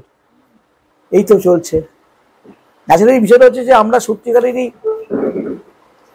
ঠিক জানি না, ঠিক জানতে চাই না, আর জানতে চাইলেও তার প্রয়োগ করতে পারি না বা প্রয়োগ করতে চাই না। শিক্ষাকে কুক্ষিগত করে রাখি, জ্ঞানকে আমার মধ্যে করে রেখে দিই। হ্যাঁ, দিই না কাউকে, এতে কি হবে? কিছু করার নেই। হ্যাঁ, আমি আমার ছেলেকে বলছি কাউকে প্রশ্ন দেখাবি না, টিফিনটা তোকে দিয়েছি, ভাগ করে খেয়েছিস। আমি শেখাচ্ছি। হ্যাঁ, কি বলেছিস না মাম্মি বল, ভাষা ভুলিয়ে দিচ্ছি, ভাষাকে ভুলিয়ে দিচ্ছি, মাতৃভাষা ভুলিয়ে দিচ্ছি, আমরা সভ্য হচ্ছি। যেই দিকে যান বোন, আমি মানে ওই বসে আছি জানছি, আমি ঠিক না হতে পারি। হ্যাঁ, সারা পশ্চিমবঙ্গে লিটল ম্যাগাজিন বাংলার দ্বারা আমি সমিতির সম্পাদক ছিলাম, কত জায়গায় পশ্চিমবঙ্গে ঘুরেছি। হ্যাঁ, আইডেন্টিফিকেশন মুভমেন্টের আমি সারা পশ্চিমবঙ্গের নেতা বনে গিয়েছিলাম। হ্যাঁ, যখন দেখি তারা ক্ষুদ্র ক্ষুদ্র নিজেকেই বড় কথা করছে, সরে আসছি, কিছু করার নেই। কিন্তু কথাটা হচ্ছে যে ওই ভেতরে ভেতরে তৈরি করছি নিজেকে, আমি আনন্দ পাচ্ছি। আমার জায়গা ছোট, আমার ক্ষেত্র ছোট, আমি ওটুকুই আনন্দ পাচ্ছি। হ্যাঁ, চেষ্টা করি, কি চেষ্টা না, ভাবের ঘরে চুরি করো না বাবা। কানকে একটা বড় উক্তি আছে, there is no holidays in our moral life. হ্যাঁ, চেষ্টা করি ওই মোরাল লাইফের ওই ছুটি যেন না হয় আমার জীবনে কোনোদিন। ছুটি নিলেই মুশকিল। আজ এই ব্যাংক ডাকাতি করি, কালকে আমি সমাজসেবা করবো, আজকে আমি হ্যাঁ ন্যাচারালি এইগুলো। হ্যাঁ, আর সত্যি কথা বলতে কি, আমি তো অতি বামপন্থীদের কাছ থেকে বেশ কিছুদিন আমি একসঙ্গে ছিলাম, দেখেছি। হ্যাঁ, চারু মজুমদার লিবারেশন ফ্রন্টের সাথে আমি দুর্ভাগ্যবশত বেশ কিছুদিন কাটিয়েছিলাম। হ্যাঁ, সেখানে প্রত্যক্ষভাবে আমি দেখেছি তাদের আইডিওলজি, দেখেছি। হ্যাঁ, নিজে হাতে আমি গুলি করে 3 জনকে মেরেওছি, 3 রেপিস্টকে। হ্যাঁ, তখন ছত্তিশগড় হয়নি, তখন দণ্ডকারণ্য কারণে। ঠিক আছে, ন্যাচারালি এই সমস্তগুলো দেখে শুনে পড়াশোনা করেছি, প্রচুর পড়াশোনা করার চেষ্টা করেছি। আর ভারতবর্ষের স্বাধীনতা সংগ্রাম আমার অত্যন্ত অত্যন্ত পড়ার আছে। হ্যাঁ, ওই আর কি এই করছি। আর এখন শৈশব থেকেই বিবেকানন্দ মাথায় ঢুকেছে, বায়াস বলা যেতে পারে, আমি বায়াস তার উপরে। তার প্রতিটি নেগেটিভ পার্ট, তার প্রতিটি পজিটিভ পার্ট, তার আত্মসমালোচনা, তার দ্বিচারিতা কথা। হ্যাঁ, তার বরঞ্চ বেশিরভাগ সমালোচনাটাই আমার বেশি করি। হ্যাঁ, আর শেষ 4.5 জীবনটা হচ্ছে আমার কাছে একটা আইডিয়াল।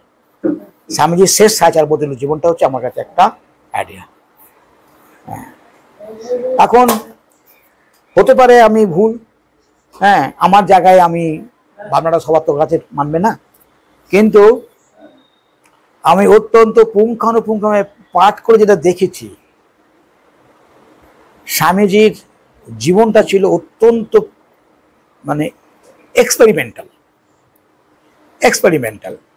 তা সেই এক্সপেরিমেন্ট করতে করতে কখনো তিনি সংঘের প্রয়োজনে গুরু ভাইদের ব্যাপারে বা যাদের কাছ থেকে তিনি মানে কি বলবো ডোনেশন নিয়ে মিশন চালাবার যেতে, সেখানে কখনো কখনো তাকে হয়তো ঢোক গিলতে হয়েছে বা কিছু করতে হয়েছে। না হলে আমরা সেই স্বামীজির মায়ের জন্য রাজা, ক্ষেত্রী রাজার কাছে কিছু পয়সা চেয়েছিলেন যে আমি চলে যাবার পর মায়ের এটা একটু বাড়িয়ে দেবেন, সেইটা সমালোচিত হয়। স্বামী বিবেকানন্দ একটা গলা ফাটিয়ে, রক্ত ফাটিয়ে, মুখ দিয়ে উপার্জন করে, তার করে তিনি যা অর্থ পেয়েছেন সেই অর্থ নিয়ে মিশন তৈরি করলেন। মারা যাবার মাসখানেক আগে তিনি মিশনকে দান করলেন। হ্যাঁ, সেই সময় মারা যাবার কিছুদিন আগে যখন ব্রহ্মচর্য মানে ব্রহ্মানন্দ অসহ্য গায়ে যন্ত্রণা হচ্ছে, রাখাল একটু বাহাতটা টিপে দিবি। তা রাখাল মহারাজ প্রেসিডেন্ট, তিনি স্বামীজির বাহাতটা টিপে দিচ্ছেন। 2 ব্রহ্মচারী জানলা দিয়ে দেখছেন যে প্রেসিডেন্ট মহারাজ নরেন মহারাজের বাহাতটা টিপে দিচ্ছে। খুব শ্লাঘা লাগলো যে প্রেসিডেন্ট মহারাজ, নরেন মহারাজ। তার মানে বিবেকানন্দের জীবিত অবস্থার মধ্যেতেই রামকৃষ্ণ মিশনে, বেলুড় মঠে দুই ব্রহ্মচারীর কাছে বিবেকানন্দ মূল্য কতখানি কম? জীবিত অবস্থাতে ওই মূল্যই তো তাহলে বিবেকানন্দ তখনও জীবিত, দুই ব্রহ্মচারী বেলুর মঠে, রাখাল মহারাজ স্বামীজির পা টেপে দিচ্ছেন, সেটা সহ্য করতে পারলেন না। জীবিত অবস্থাতে মূল্য কমই থাকে, জীবিত অবস্থায় আগে মূল্য হ্যাঁ। দাম দেওয়া হয় না তো, দাঁত থাকলে দাঁতের মর্যাদা ৭৫% মানুষ সন্ন্যাস হয়েছে স্বামীজির জন্য, রামকৃষ্ণের জন্য নয়, মা শারদার জন্য নয়। এখনো পর্যন্ত স্বামীজির জন্যই ৭৫% সন্ন্যাস নেয় মানুষ। স্বামীজি রামকৃষ্ণ মা শারদার জন্য আসে না। রাখাল মহারাজ বলতে গেছে, প্রার্থনা হয়ে গেছে, খণ্ডনম্ব হয়ে গেছে, রাখাল মহারাজ বলতে গেছে, তসস হয়েছে না।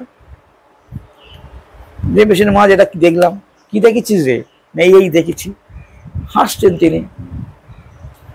তিনি বলছেন, সে কি রে, অমন সুযোগ পেলে তো আমি আবার তার সেবা করব।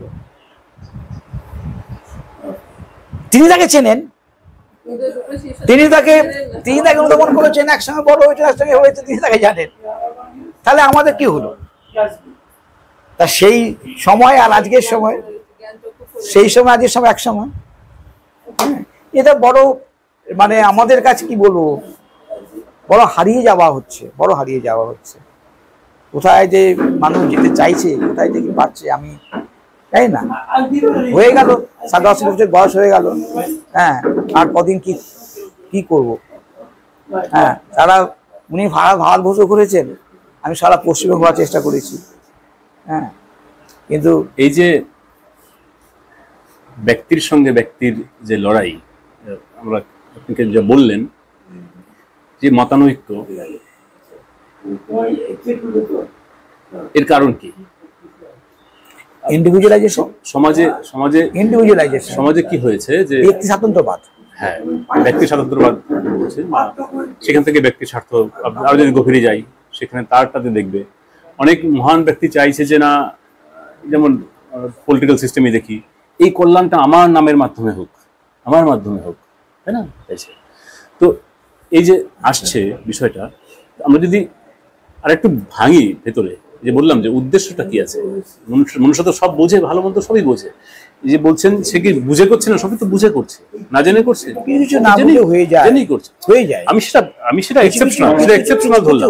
না, আমি যখন কাউকে আঘাত করছি, রেপ করছি, হত্যা করছি, আমি সেটা বুঝতেই তো পারছি। হ্যাঁ, নিশ্চয়ই। এটা কি বুঝতে পারছি না? নিশ্চয়ই। কারণ আমার বাড়িতে তো লোকজন আছে, মা বোন আছে, সব আছে, তাই না?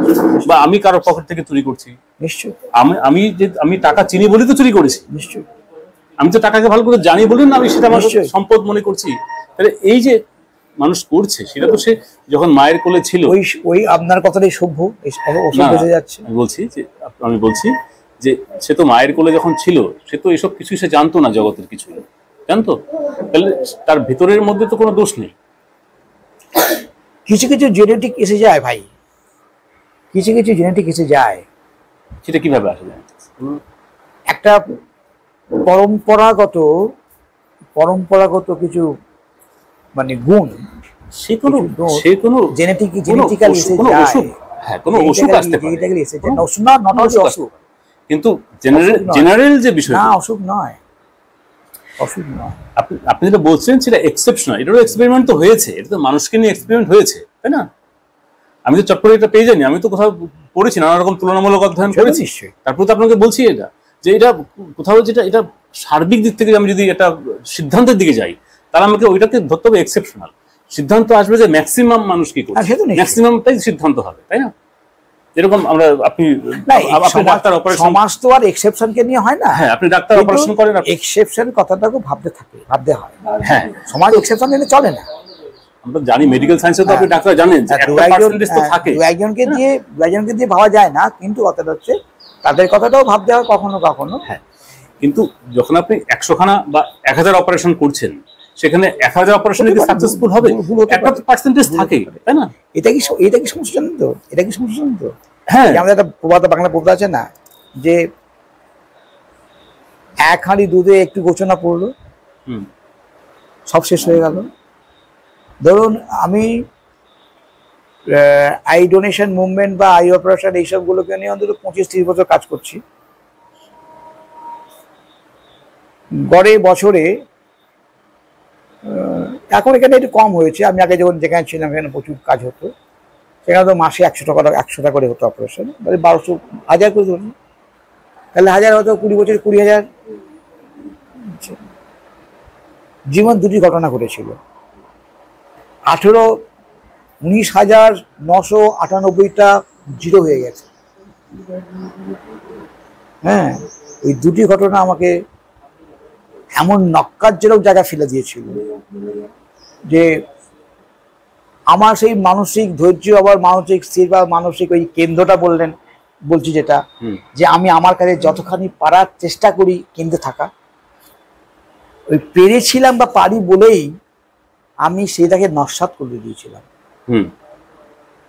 হ্যাঁ, ধরুন এত অপারেশন করেছি, তার জন্য আমার সুখ্যাতি করা দরকার নেই, আমার কর্তব্য, আমার ঔচিত্য বোধ দিয়ে আমি করার চেষ্টা করেছি। কিন্তু কথাটা হচ্ছে যে ওই একটা ভুল আমার, যেটা আমার নয়, পেশেন্টের ভুল। তাকে বলা হয়েছে আসবেন, চোখে ওষুধ দেবেন, তিনি কি করেছেন, চোখে ওষুধ না দিয়েছে ব্যান্ডেজটা আছে না, সেই ব্যান্ডেজের ড্রপে দিয়ে যাচ্ছেন। 3 দিন ধরে চোখ তো খোলেনি, তার বাড়ির লোকও কিছু বলেনি, কিছু করেনি, ওই ব্যান্ডেজের উপর জোর ওষুধ দিচ্ছে। এবার হলোটা কি, 3-4 দিন পর সেপ্টিক হয়ে গেছে, প্রচন্ড ফিভার, জ্বর ফরক্যান্ড হয়ে গেছে, রেড়ে করে। যখন তার কেউ ছিল না, তাকে কদিন আমার কেউ নেই, আমার কেউ নেই, আমার কেউ নেই। আমি দেখো, কেউ যখন নেই তাই অপারেশন করে লাভ নেই ভাই, কেন তোমার দেখতে হবে। তখন কিছু লোককে ধরে নিয়ে এলো, তাকে নাকি টাকা দিয়ে লোক রেখেছিল, যাই হোক সে হচ্ছে ওষুধ দিতে। তাকে কি করা হলো, সেপ্টিক হয়ে যাবে, মেডিকেল কলেজ থেকে চোখটা তুলে ফেলা হলো তার প্রাণ বাঁচানোর জন্য। আমার বাড়ি ঘেরাও হলো, দুনিয়া রিক্সাওয়ালা, তখন টোটো নেই, হ্যাঁ, দুনিয়ার মধুমাতাল এই হলো, আর কিছু খেয়েও যেমন হয়, হ্যাঁ, সমাজসেবী, এই সেবী, সেই সেবী, দেন সেবী, গরিব মানুষ বলেই করেছে, সেই করেছে, বিরাট হলো। সিএমএইচ ডাকলো, এটা কি হলো, এরা না, এরা আমরা ব্যান করে দেবো, কাছে তো মনে করতেছে না, এই করতেছে, করতে হবে। ঠিক আছে, খুব ভালো করেছেন স্যার, আপনি তো করবেন, আপনার দায়িত্ব, ঠিক আছে। তা আপনি পেশেন্টের কেস হিস্ট্রি নিয়েছেন?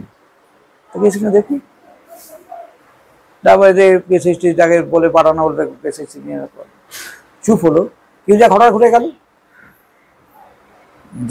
গেল, পরের বছর কেউ রুগী অপারেশন করতে এলো না, ক্যাম্পিং করছি, তারা এসে লাউড মাইক লাগিয়ে বলছে এখানে করবেন না, এই করে দেবো, সে করবে, সেই পেশেন্টের নামে করে যাচ্ছে। বছর 2 টোটাল স্টপ হয়ে গেল। কিছুদিন থেমে যাওয়ার পর আবার 2-3 বছর পর আবার শুরু হলো। দেখুন, আমি তো এইটা ঘটনা, তাহলে 19,998টা কেস ঠিক ছিল, ঘটনা এক্সেপশন। হ্যাঁ, এই সমস্যা হয়ে যায়। কিন্তু আমার এক্সাম্পলের যে তাৎপর্যটা, সেটা ঠিক ভিন্ন। না, আমি সেটা বুঝিনি, আমি বুঝিনি সেটা ভিন্ন। আমার কথা হচ্ছে যে সেটাও সায়েন্স দেখছে, যে আপনি যেটা বলছেন যে এরকম যদি কিছু বিহেভিয়ারে চলে আসে আগের প্রজন্ম থেকে, সায়েন্স তো পরীক্ষা করছেন, সেটা লিমিটেড, সেটাও পরীক্ষা, কিন্তু সেটা আমরা তো, সেটা ভিন্ন বিষয়। আমরা দেখবো যে ওভারঅল 99.9% যে ডেটা, রেশিও, পরিবেশ, শিক্ষা, সেটা পরিবেশ তাকে সমস্যা করে, অশিক্ষা তার করে, তার সঙ্গ, হ্যাঁ, তারপরে অন্য কোনো চক্র তাকে মোটিভেট করে, তাকে তার উদ্দেশ্য আছে কিনা, আমি আপনাকে চালাচ্ছি কিনা। তাহলে একটা শিশু যখন বড় হচ্ছে আস্তে আস্তে, তখন সে খারাপ পরিবেশ পাচ্ছে, কিন্তু এই খারাপ পরিবেশটাও তো সমাজেরই অংশ। নিশ্চয়ই, সেই তো বললাম, এটা সমাজেরই দায়ী, সমাজ থেকেই তৈরি হয়েছে খারাপ পরিবেশটা। সেই খারাপ পরিবেশে আমি প্রায় 6.5 বছর সোনাগাছিতে কাজ করেছি, হ্যাঁ, প্রায় 6.5 বছর কাজ করেছি। ওখানে ওদের ওই যারা শিশু, তাদেরকে লেখাপড়া শেখার জন্য যেতাম। আর আমার কিছু ফ্রেন্ডসরা গেছে, তাদের ওই তখন তো মানে এডসের ওপর বা এতখানি সজাগতা সচেতন ছিল না। অসুস্থ হলে তাদের মানে একটা রাস্তার কুকুর চামড়ায় মরে, তাদের ওইভাবে মৃত্যু হতো, তাদের কেউ তো রাখতো। তাই আমি প্রচুর টিউশনি করতাম, ঠিক আছে, প্রচুর টিউশন করতাম, সবটাই ওই কাজেই ব্যয় করতাম। বাইরে যেমন দেওয়ার দরকার লাগতো না, দাদা বড় চাকরি করতো, কোনোটাকে লাগতো না। ন্যাচারালি একটি 13 বছরের বাচ্চা কোথা থেকে ধরে কোথা থেকে এসেছে। আর আমি যেখানে পড়াতাম মানে নরক কি জানি না, মানে মানে ওই আমার দেখা নরক আর কি। দেখলাম ছোট্ট একটা ঘুলগুলি, এখান থেকে একটা লাইট মানে এদিক থেকে লাইটটা গিয়ে মুখে পড়তো, মেয়ে। হ্যাঁ, এরকম করে দূর থেকে মানে ওই জানলাটা ছিল বোধহয় দূরে, এরকম করে আমি কিছু দেখতাম না। ওই পাশের ওই বাচ্চাগুলি বলতো কাকু কাকু। আমি জিজ্ঞাসা করলাম, আমি ভালো হিন্দি জানি না। হ্যাঁ, তাই আমি যে জিজ্ঞাসা করিস না চিনিস ওকে, বলতে একদিন বললো হ্যাঁ চিনি। হ্যাঁ, আর ওরা সব থেকেই জানে কি কোথায় যা জমেছে। সবচেয়ে কষ্ট লাগে একটা শৈশবে একটা মেয়ে 5 বছর 10 বছরের মেয়ে, সে জানে যে আমি কি করব। আমাকে বলে ও স্যার ও কাকু এই পরে কি করব, না পরে কিছুই করতে হবে, তুই ভালো মন্দটা শিখবি, কোনটা ভালো কোনটা মন্দ সেটা শিখতে পারবি, সেটাই কর। হ্যাঁ, এই জায়গায় দাঁড়িয়ে আমি যখন ওকে চেষ্টা করলাম রেস্কিউ করার, নর্দমার মধ্যে মেরে ঢুকিয়ে দিল, লাথি মেরে। মেয়েরাই মাসি বলে না,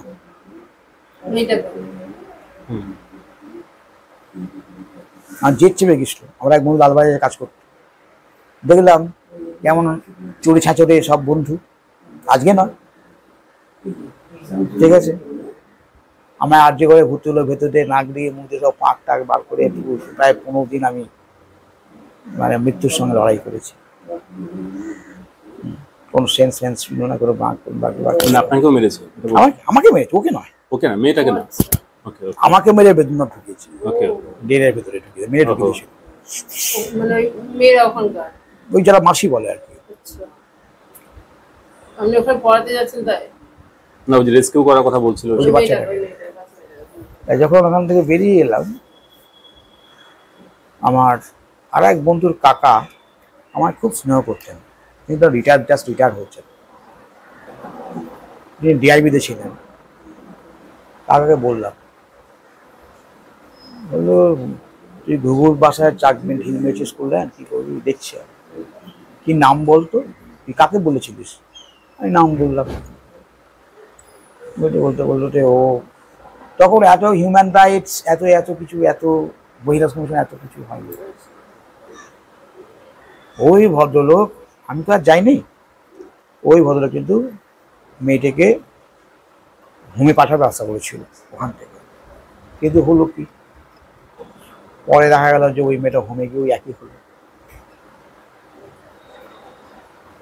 এখানে যা হতো, এখানে পয়সা পেত, ওখানে কিছু করলো না।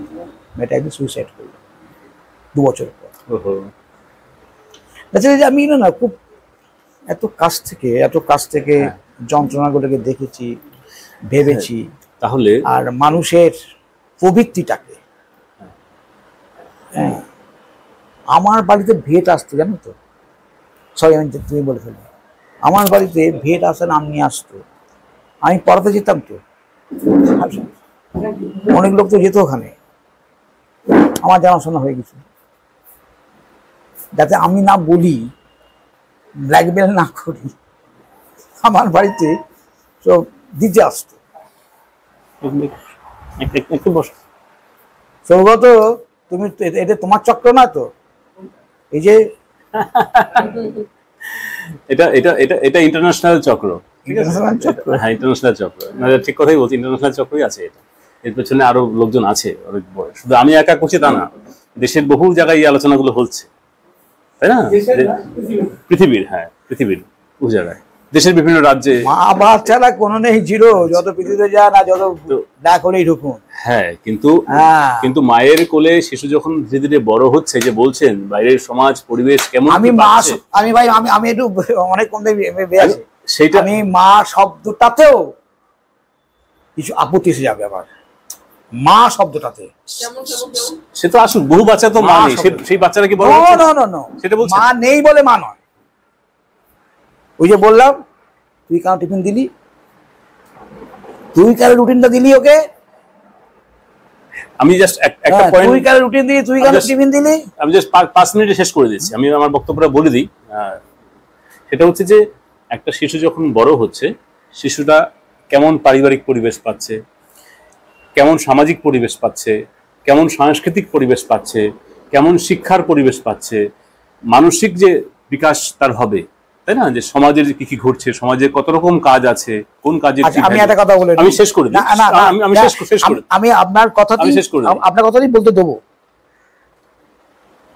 এই যে কথা যাদের যে যে গ্রুপটা বা যে শ্রেণীটার কথা বলতে চাইছেন আপনি, যে কেমন পরিবেশ পাচ্ছে, কেমন পরিবেশ পাচ্ছে, না, এটা পার্টিকুলার কোনো শ্রেণী নয়, এটা সামগ্রিক। এটা মানে উগান্ডা, এটা আমাদের জঙ্গলমহল, এটা আমাদের চাইবাসা, এইসব নিয়ে তো, নাকি আমাদের এই না না ক্যালকাটেরিয়ান না, বা সামগ্রিক, আমেরিকান সামগ্রিক। সামগ্রিক ব্যাপার, হ্যাঁ। সামগ্রিক, সোসাইটির কথা বলছি, হ্যাঁ সামগ্রিক। হ্যাঁ। তো তাহলে সেই পরিবেশ তাকে দেওয়া যাচ্ছে না। সেই শিশুটা তো আর জানে না সে কি হবে না হবে, তাকে আমি কিভাবে লালন পালন করে বড় করছি, কি পারিবারিক পরিবেশ, কি শিক্ষা, কি জ্ঞান, কি বোধ, কি আধ্যাত্মবাদ তাকে আমি দিয়েছি কি দিইনি, তার উপরই তো সেই বাচ্চাটার ভবিষ্যৎ নির্ভর করবে। নাহলে সে একটা খারাপ জায়গায় সে গেল কি করে, সেখানে সে গেল, তার তো থাকার কথা অন্য একটা জায়গায়, তাই না? একটা শিশুর সে খেলবে, সে পড়বে, শিখবে, তার সাংস্কৃতিক যে বিকাশ সেটা হবে, সেই বিকাশ না হয় সে একটা ভিন্ন জায়গায় চলে যাচ্ছে। সে যাচ্ছে কি করে? তাহলে সেই অংশটা তো সমাজেরই অংশ, তাহলে সমাজের ভালো খারাপ মন্দ সব মিলেমিশে রয়েছে। এবার পাতাটা বন্ধ থাক। এ যে ক্লাসকে নিয়ে কাজ করছে, যারা এসেছিল আজকে, আমি ওকে বলেছি এইটা কিছু হবে না, কিছু হবে না। কেননা ও একটি মেয়েকে, ওই ক্লাসের মেয়েকে মাধ্যমিক পাস করালো, উচ্চ মাধ্যমিক পরীক্ষা দিয়েছে, তাই তো, পাস করালো, এখন গ্রাজুয়েট মানে করছে। ও কিন্তু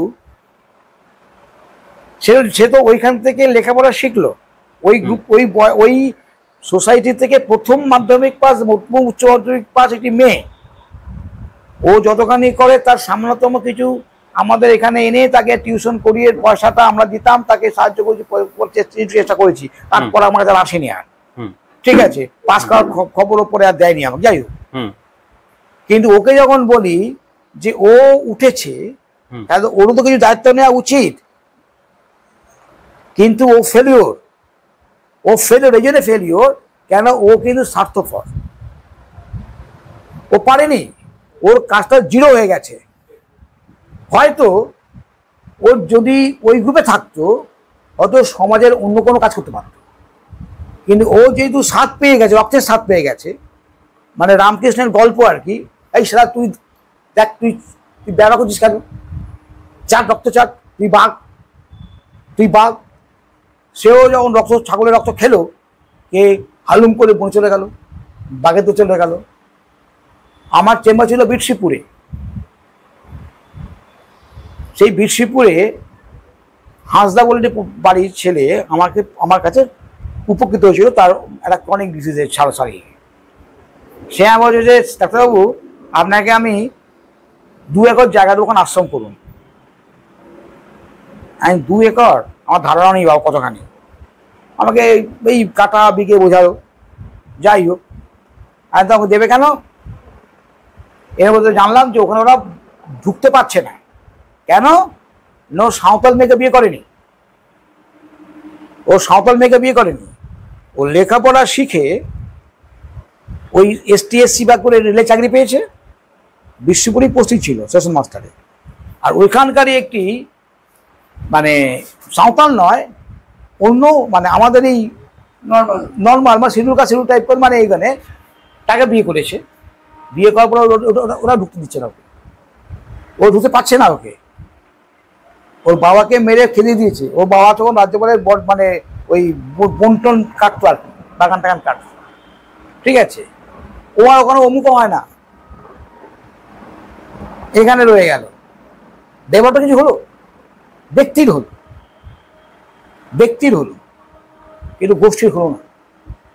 এই ছেলেগুলোকে অনেকদিন করছে তো, এই যে ছেলেগুলো এসেছিল অনেকদিন ওদের নিয়ে লাগালাগি করছে, কিন্তু ও ওই ছেলেগুলো কোনো পরিণত করতে পারেনি।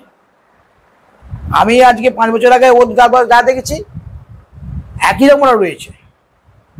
এতে তুলে নেওয়া, এক হাতে আইসক্রিম, যার এক হাতে আইসক্রিম, হ্যাঁ ঠিক আছে, আইসক্রিমটা ফেলে দেওয়া, এটুকুনি খেয়ে ফেলে দেওয়া, হাতে চড় বেড়ে ফেলে দেওয়া, ওর জুতোটাকে ছিঁড়ে ফেলে দেওয়া, সবই করছে। পড়াশোনার কথা কিছু করে না। আমি এই যে সাধারণ যে ব্যাপারগুলো আমি জানি না, একই রকম সব আমি তো দেখলাম। ওই জন্য বললাম তুমি উপরে যাও, ওদের নিয়ে তুমি থাকো, আর গৌসাগরে গৌতম জীবনে যা, ওদের সামলা, কারণ ওখানে সামলাও কোনোটা ডিস্টার্ব করবে। এই সামনে এই গ্রুপটা বলছি, হরিজন বস্তি, 50টা পুরো পরিবার আছে। বাবা কাজ করে, পয়সা নেই কিন্তু জানা, কিন্তু পয়সা আছে, কিন্তু ওই মদ খেয়ে নানা জুয়ো খেলে নেশা ভাঙ করে পয়সা উড়িয়ে দেয়। হ্যাঁ, তাদের আমার জানি না বোধহয় একাধিক সম্পর্ক থাকতে পারে। হ্যাঁ, আর কথাটা হচ্ছে যে এই তো তাদের পরে এই সামনে বলছি। হ্যাঁ, এটা ও যেটা করছে বা আমরাও যেটা করছি এখন, এটা তো মানে এটা ব্যক্তিগত প্রয়াস করছি বা ব্যক্তিগত বা সংস্থাগত উদ্যোগ, কিন্তু এটা কিন্তু আলটিমেট সলিউশন নয়। এটা আপনি সীমিত সংখ্যক, কিন্তু এটাও কনফার্ম নয় যে করছে সে তার মতো করে করছে, কিন্তু তুমি কোনো অ্যাকসেপ্ট মানে তুমি যে কারোর কাছে আশা করবে বা এক্সপেক্ট করবে সেটা করা উচিত নয়। তুমি তাকে রেডি করে দাও, সে তো তার মতো করে জীবনযাপন করুক, তাই না? হ্যাঁ, এরকম কিছু নয়। আমি একটা জিনিস তৈরি করার পরে, যেটা ডাক্তারবাবু বললেন, হ্যাঁ, ওই মেয়েটিকে তৈরি করার পরে এবার আমি তো একটা জায়গাতে তো স্টাফ হয়ে যেতে পারি না, আমাদের হ্যাঁ, বাকি ছেলে মেয়েগুলো হ্যাঁ, দেখতে হবে। হ্যাঁ, তো আমি একটা ভেতরে ওই এক্সপেকটেশনটাই বোধহয় দুঃখের কারণ। হ্যাঁ, হ্যাঁ, ভগবান বুদ্ধ যেটা বলছে, হ্যাঁ। আমি এক্সপেক্ট করেছিলাম যে ও হয়তো একটু বাকিদেরকে সাপোর্ট করবে, বাকিদেরকে দেখছিলাম আমি ডেকে এনে পড়াশোনা করাই, ও এইগুলো করবে। বাট ওরা না একটু সেলফিশ হয়, এটা শুধু নিজেরটা বলবে যে আমি হয়ে গেছি, ঠিক আছে, কিন্তু আমি যে আমারও যে সোশ্যাল সমাজের জন্য কিছু করা উচিত। ডাক্তারবাবু কত বই দিয়েছে, স্বামী বিবেকানন্দের বই দিয়েছে, রামকৃষ্ণ পরমহংসের বই দিয়েছে, বাট এটা তো কোনো ব্যক্তির মধ্যে চট করে আসবে না, কারণ না, বিষয়গুলো এটা অনেক অনেক নানা ঘটা, অনেক জন্ম, অনেক সময়, তার জন্যই করতে করতে একটা কথা, জেনেটিক ব্যাপার, এটা মাইট বি ট্রু। না না, সে তো সেটা এখন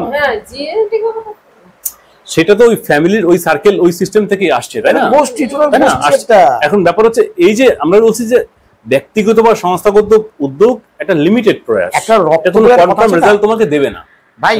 একটা ব্লাড বলে কথা আছে, রক্ত, ওই তো জেনেটিক। হ্যাঁ, আমি তো বললাম যে জীব মাত্রই সে স্বার্থপর, সে প্রাণ তার শরীরে আছে, তার শরীর আছে, প্রাণ আছে, মন আছে, সেটাই আমি ব্যক্তি স্বার্থ আমার দেখবেই, দেহটা, আমার মনটা, এই আমাকে কেন্দ্র করি সবকিছু। এবং এই ব্যক্তি স্বার্থ কিন্তু মন্দ কিছু নয়। আমরা দেখতে হবে যে সে যে স্বার্থপরতা করছে সে কেন করছে, সে কারণ দেখছে যে স্বার্থপরতা না দেখালে তার স্বার্থ ক্ষুণ্ণ হচ্ছে, তাই না? সে নিজের সময় অর্থ ব্যয় কেন করবে? তার নিজের লাইফকে সে এনজয় করতে চাইছে, তাই না? সে এক্সট্রা সময় কেন দেবে? বুঝা গেল? এটা কিন্তু স্বাভাবিক প্রবৃত্তি। আমরা তো নিজের অন্য সময় খরচ ব্যয় করে আমরা এটা করছি, আমরা তো স্যাক্রিফাইস করছি, আমার তো কোনো না কোনো লস হচ্ছে। আমি এখানে সময় না দিলে অন্য কোথাও সময় আমি এটা দিচ্ছি, তাই বা কোনো কাজের জগতে সময় দিতাম, সেখান থেকে আমার আর্নিং হতো, তাই না? ঠিক কি না? হ্যাঁ, তাহলে শেষ করে দিই। তাহলে মূল যে কথা, এই যে সমাজ, এই যে সিস্টেমটা হয়ে রয়েছে, এর মধ্যে এই যে ধাপে ধাপে মানুষজন আছে, এটাকে একটা অ্যাকোমোডেশন নিয়ে আসতে হবে, একটা সুসংবদ্ধ সিস্টেমের মধ্যে নিয়ে আসতে হবে, যেটা আমরা শুরুতে বলছিলাম, একটা আমলা নিয়ে আসতে হবে, তাই না? কারণ প্রত্যেকটা মানুষের কেউ অপরের মন্দ চায় না। সে যখন জেনে বুঝেই আঘাত করছে, জেনে বুঝে তার কাছ থেকে চুরি করছে, তার মানে সে তো ভালো সচেতন, তাই না? সে তো ভালো করেই জানে তার স্বার্থ। শিক্ষাটা দরকার সত্যি। আমি যদি হীরকরাজের দেশে দেখি, ওখানে একটা কথা ছিল, ওরা যত বেশি পড়ে তত বেশি জানে, তত কম মানে। আমি কোনো সরকারের এগেনস্টে না, বাট আমি যেটুকু জানি, আপনিও আমাদের সময় পড়াশোনা করেছেন, that time education and now education, কোনো একটা জাতিকে নষ্ট করতে গেলে প্রথম কাজ এডুকেশনকে ধ্বংস করা। এখনকার দিনে সেইটা হচ্ছে, এডুকেশনকে আস্তে আস্তে ধ্বংস করে দেওয়া হচ্ছে। পড়ুক না পড়ুক, পাস করবেই। আমি টিচার, আমি জানি স্টুডেন্টসের 8 অবধি তাদের কোনো পড়ার ইন্টেনশনই থাকে না, জানি আমি পড়লেও পাস করবো না পড়লেও পাস করবো। I don't need any education. I will need some marks, but I don't need any education. I don't need any knowledge. So এর পরবর্তীকালে they are facing challenges while they are trying to get job, they were doing interview, this kind of thing. They are getting afraid, they are getting scared. তো এই প্রবলেমগুলো ওদের করতে হচ্ছে because of this. And মা বাবারা খুব ভালোভাবে বলছে, I have seen one interview, do you remember? Some people asked one question that how the examination, 10th examination is going on. একজন মা বুক চাপড়ে বলছে, no no no no no, আমাদের মেয়েরা ভালো হবে। I don't know you should record my statement or not, but I can tell you, উনি স্টেটমেন্ট দিলেন আমাদের দিদি আছে পাস করে যাবে। How is it possible? একটা মেয়ে বা একটা ছেলে তার পরীক্ষায় কি লিখেছে, that is not important. Political চেয়ারে কে বসে আছেন সেটা ইম্পর্টেন্ট। জানেন ওই পলিটিক্যাল চেয়ারে বসে আছেন, আমাদের মেয়েরা পাস করে যাবে, নো প্রবলেম। এই জিনিসটাই একটু সমস্যা। তোমরা যেটা বলছো না, তোমরা একটা জিনিস করার, একটা জিনিস আমি I would recommend you, remove the discrimination in education. That is the most important thing.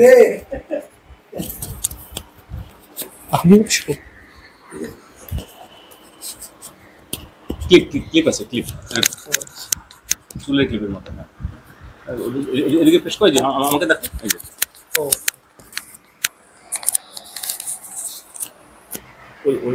ওই পার্টটা সামনের দিকে ঘুরিয়ে দাও। হ্যাঁ,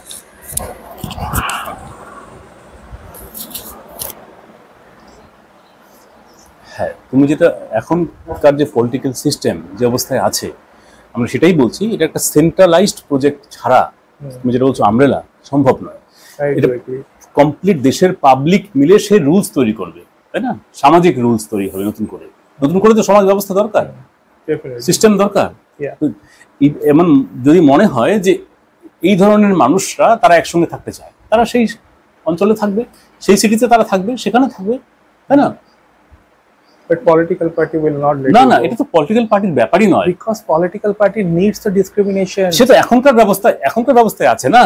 যখন সেও তো ভুগছে যে পলিটিক্যাল পার্টি করছে, আমাদের টিম তো তার কাছেও যাবে যে আপনি দেখুন আপনি যেটা করছেন এটার এই রেজাল্ট, আপনি একদিন ধরে আছেন এই রেজাল্ট, আপনি যদি আরো ক্ষমতায় থাকেন রেজাল্ট তাহলে কি আসবে? আমরা তো দেখছি আপনাকে, দেখুন এত পার্সেন্ট বেকার, এত পার্সেন্ট লোককে আপনি পাস করিয়েছেন ছাত্রদেরকে, এত পার্সেন্ট বেকার, এদের আপনি কি করবেন, কোথায় দেবেন? এত পার্সেন্ট বহিরাগত লোকজন এই সুযোগ পেয়েছে, বাইরে এত পার্সেন্ট আমার রাজ্যের লোকজন বাইরে চলে গেছে। যখন পাবলিক যখন অ্যাওয়ার হবে না, তখন তারা তো মানতে বাধ্য, হ্যাঁ এটা হচ্ছে, কিন্তু আমরা এটা করতে পারছি না। সলিউশন কি? সলিউশন এটা, তাই না? Solution, they will be telling the solution is after 5 years I will let them get the job and other things. আপনার চিন্তা ভাবনা খুব ভালো, কিন্তু পিপল লোকেরা ভালো নয়। না না, সে লোকেরা ভালো কখন নয়, সে দেখছে যে আমার প্রেজেন্ট সিস্টেমে থেকে যদি সে বেটার কোনো স্বার্থ সুরক্ষিত হয়, তাই না? সে কেন অ্যাকসেপ্ট করে? মানুষ তো স্বার্থবাদী, মানুষ তো সে তার ব্যক্তি স্বার্থ দেখবে না। তারা চাই ডিসক্রিমিনেশনটা থাকুক, অনেকে চায়, সে তো যাদের লাভ হবে তারা চাবে। হ্যাঁ, হ্যাঁ, যখন তাদের কাছে যখন যাবে যে আপনার এই সিস্টেম এলে বরঞ্চ আপনি এখন যা পাচ্ছেন এর থেকে আপনি বেটার পাবেন, সেই নেতা মন্ত্রী কি রাজি হবে না? তাই না? তুমি বলো, সে তো বেটার কিছু পাবে। সেখানে তো আমি তো বললাম, সেখানে তার যা প্রয়োজন সিস্টেম তো তাকে দিয়ে দেবে, সে তার যা কাজ সে তার ডিউটি করবে, কাজ করবে, তাকে আদার্স কিছু দেখতে হবে না। এখন তো অনেক কিছু দেখতে হবে না। এখন মন্ত্রীর পেছনে 1000 লোক ঘুরে বেড়াচ্ছে, সেই 1000 লোকের তো আরো অন্যান্য কাজ আছে। এখনকার ব্যবস্থায় কি কোনো কাজই নেই, ফলে মন্ত্রীর পেছনে ঘোরো, তাই না? তখন সে বাধ্য, কারণ তারও তো একটা পার্সোনাল লাইফ আছে, কোনোটা কাজ আছে, কোনোটা শিক্ষা আছে, জ্ঞান আছে, কোনোটা কাজ শিখতে চায়, কোনোটা রিসার্চ করতে চায় না, সেসব বন্ধ, মন্ত্রীর পেছনে ঘোরো যদি কিছু হয়, না হলে সে কিছু না কিছু দিচ্ছে, চলে যাচ্ছে। ভাই, এটা তো সিস্টেম থেকে এটা এসছে। তারা যখন বুঝবে যে এত দরকার নেই, মন্ত্রী তার মন্ত্রিত্বের কাজ করবে, সে সোসাইটির কাজ ভালোবাসে, সেই দায়িত্ব পালন করবে, এবার বাকি সব সিস্টেম দেখবে। সে তার যদি মনে হয় সে সমাজকে ভালো করে বোঝে, মানুষের কি চাই, সমাজে কি সমস্যা, সোশ্যাল ওয়ার্ক, সে যদি for that you will need to create a powerful system. সে তো পাবলিক তুমি যেরকম বিষয়টা বুঝছো যখন পাবলিক, এই যেমন এই ভিডিওটা তো আমরা শুধু দুজন দেখবো না। I do agree with you because I am not from any political banner. That is why I was agree. But problem is that if this person, I mean, if other person, I'm sorry, আপনাকে বলছি না আমি, if some other person, if they are coming from some political background, they would never agree with you. Because they will need the discrimination. They are getting money, they are earning money. Politics is not for serving the country. It is just a business, to be frank. So this is the recommendation from your channel, whatever, from your broadcaster. I would like to tell you that first just remove the discrimination in education. So I have money, my daughter, my son will be getting education from a 5-star school, high level English medium school. That little boy doesn't have money. They will be getting education from a primary school or government school. I do agree, government school is not bad, government school is good, but infrastructure is very bad. এখানে one education policy থাকবে না, এরকম তো নয়। এরকম আমি just একটু বাংলায় পড়িয়ে দিই। আমাদের যে বুকলেটে আছে বলছে, আমি 6টা মডেলের কথা বলছিলাম, যার সংক্ষেপে বলে দিই যারা শুনছেন সেই বন্ধুদের জন্য, যে ইউএলএম একটি নতুন রাষ্ট্র ব্যবস্থা বা সমাজ ব্যবস্থার প্রস্তাবনা উপস্থাপন করেছে, যেখানে 6টি মডেল আছে। প্রথম মডেল হচ্ছে নতুন অর্থনৈতিক মডেল, ইকোনমিক মডেল। সেটা ব্যক্তিকে দেখতে হবে না, সিস্টেম দেখবে, ঠিক আছে। সেকেন্ড হচ্ছে নতুন রাজনৈতিক মডেল, পলিটিক্যাল মডেল ছাড়া তো এস্টাবলিশ হবে না, থাকবেই। তারপর হচ্ছে থার্ড হচ্ছে নতুন সামাজিক মডেল বা কালচারাল মডেল বলতে পারি আমরা। ফোর্থ হচ্ছে নতুন শিক্ষা মডেল, শিক্ষা কর্মসংস্থান বলতে পারি। এবার ফিফথ হচ্ছে নতুন পারিবারিক মডেল, ফ্যামিলি মডেল। এবার সিক্স হচ্ছে নতুন জীবন দর্শন, মানে ফিলোসফিক্যাল মডেল। এই 6টা মডেল। এবার আমি এখানে শুধু এডুকেশন মডেলটা শুধু সংক্ষেপে পড়ে শোনাচ্ছি, ইন ব্রিফ। বলছে সেখানে সমস্ত প্রকার শিক্ষণ প্রশিক্ষণ অত্যাধুনিক প্রযুক্তি সহযোগে সকল শিক্ষার্থীর জন্য সরকারিভাবে বরাদ্দ থাকবে। সাধারণ পাঠ্যক্রমে 4টি বিষয় পড়ানো হবে: ভাষা, গণিত, সংজ্ঞান এবং দর্শন। ভাষা মনের বিকাশ ঘটাবে, গণিত বুদ্ধির বিকাশ ঘটাবে, সংজ্ঞান চিত্ত বা বোধ শক্তির বিকাশ ঘটাবে, দর্শন অহংকার বা ব্যক্তিত্বের বিকাশ ঘটাবে। সাধারণ শিক্ষা সমাপ্তির পর 5বর্ষীয় জীবিকামূলক প্রশিক্ষণ থাকবে। গ্রাজুয়েশনের পরে 5 বছরের প্র্যাকটিক্যাল ট্রেনিং। শিক্ষণ প্রশিক্ষণ সমাপ্তির পর সকল শিক্ষার্থীর জন্য একটি জীবিকা সুনিশ্চিত থাকবে, 100% এমপ্লয়মেন্ট। অর্থাৎ নতুন ব্যবস্থায় 25 থেকে 50 বছর বয়সী সকল সুস্থ নাগরিককে পছন্দ এবং যোগ্যতা অনুযায়ী একটি জীবিকা সম্পাদন করতে হবে। কর্মসম্পাদনের সময় নির্ধারিত করা হয়েছে সপ্তাহে 5 দিন এবং দিনে 4-5 ঘন্টা। Great. এটা সবার জন্য কমন। কারণ কি, এটা তো এখন তো আপনি আমাকে দেখছেন, ফলে আমাকে দেখছেন যে আমি এটা করছি, আমি বানাচ্ছি। আসলে না, এটা তো মানুষের কাছে যাচ্ছে। এটা পুরো সারা দেশের মানুষ ভাববে, কারণ সবাই সমস্যার মধ্যে আছে। নেতা মন্ত্রীও হাজার সমস্যায় আছে, সেও সুখে নেই। আমি যদি দেখি যে সে খুব ভালো আছে, ভালো নেই, এত সিকিউরিটি নিয়ে ঘোরে না, এতগুলো কেস, এত তাকে পেলেই মেরে দেবে। তাহলে এই সমস্যা কেন? দেশের সম্পদ রয়েছে, সবকিছু আছে, আজকে এত প্রযুক্তি আছে, কম সময়ে কম ইনভেস্টমেন্টে কত কিছু বানানো যায়। কিন্তু মানুষ বুঝবে, কারণ এই নলেজটা এভাবে এখনো আসেনি। মানে এরকম একটা সেন্ট্রালাইজ সিস্টেমের মতো করে নলেজটা আসেনি যে প্রত্যেকটা মানুষ একটা সিস্টেমের অংশ। তুমি সরাসরি সরকারি অধিকার পাচ্ছ, সরকারি চাকরি পাচ্ছ, তাই না? সরাসরি তুমি কোনো ব্যক্তির উপর ডিপেন্ডেন্ট থাকছো না। বাট এখানে আমার ছোট্ট, I would like to tell you that system means you are saying that some powerful organizations who will be organization the entire process. No. System হচ্ছে এটা, যেমন পলিটিক্যাল, আমি যদি পলিটিক্যালটা বলি তাহলে একটু ক্লিয়ার হবে, পড়িয়ে দিই। নতুন রাজনৈতিক মডেলে বলছে রাজনৈতিক ক্ষমতা বর্তমান ব্যবস্থার মতো 5 বছরে একবার নয়, 24 ঘন্টা 365 দিন জনগণের কাছে নিহিত থাকবে।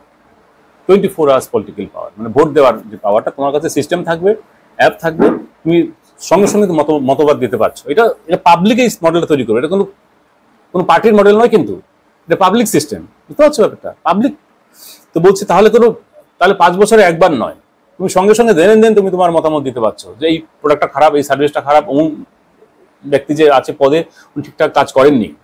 ঠিক আছে, এবার বলছে অর্থাৎ নতুন ব্যবস্থাগত দিক থেকে কেন্দ্রীভূত, মানে সিস্টেমটা সেন্ট্রালাইজড, কিন্তু ক্ষমতার দিক থেকে বিকেন্দ্রীভূত, মানে ক্ষমতা সকলের কাছে সমান।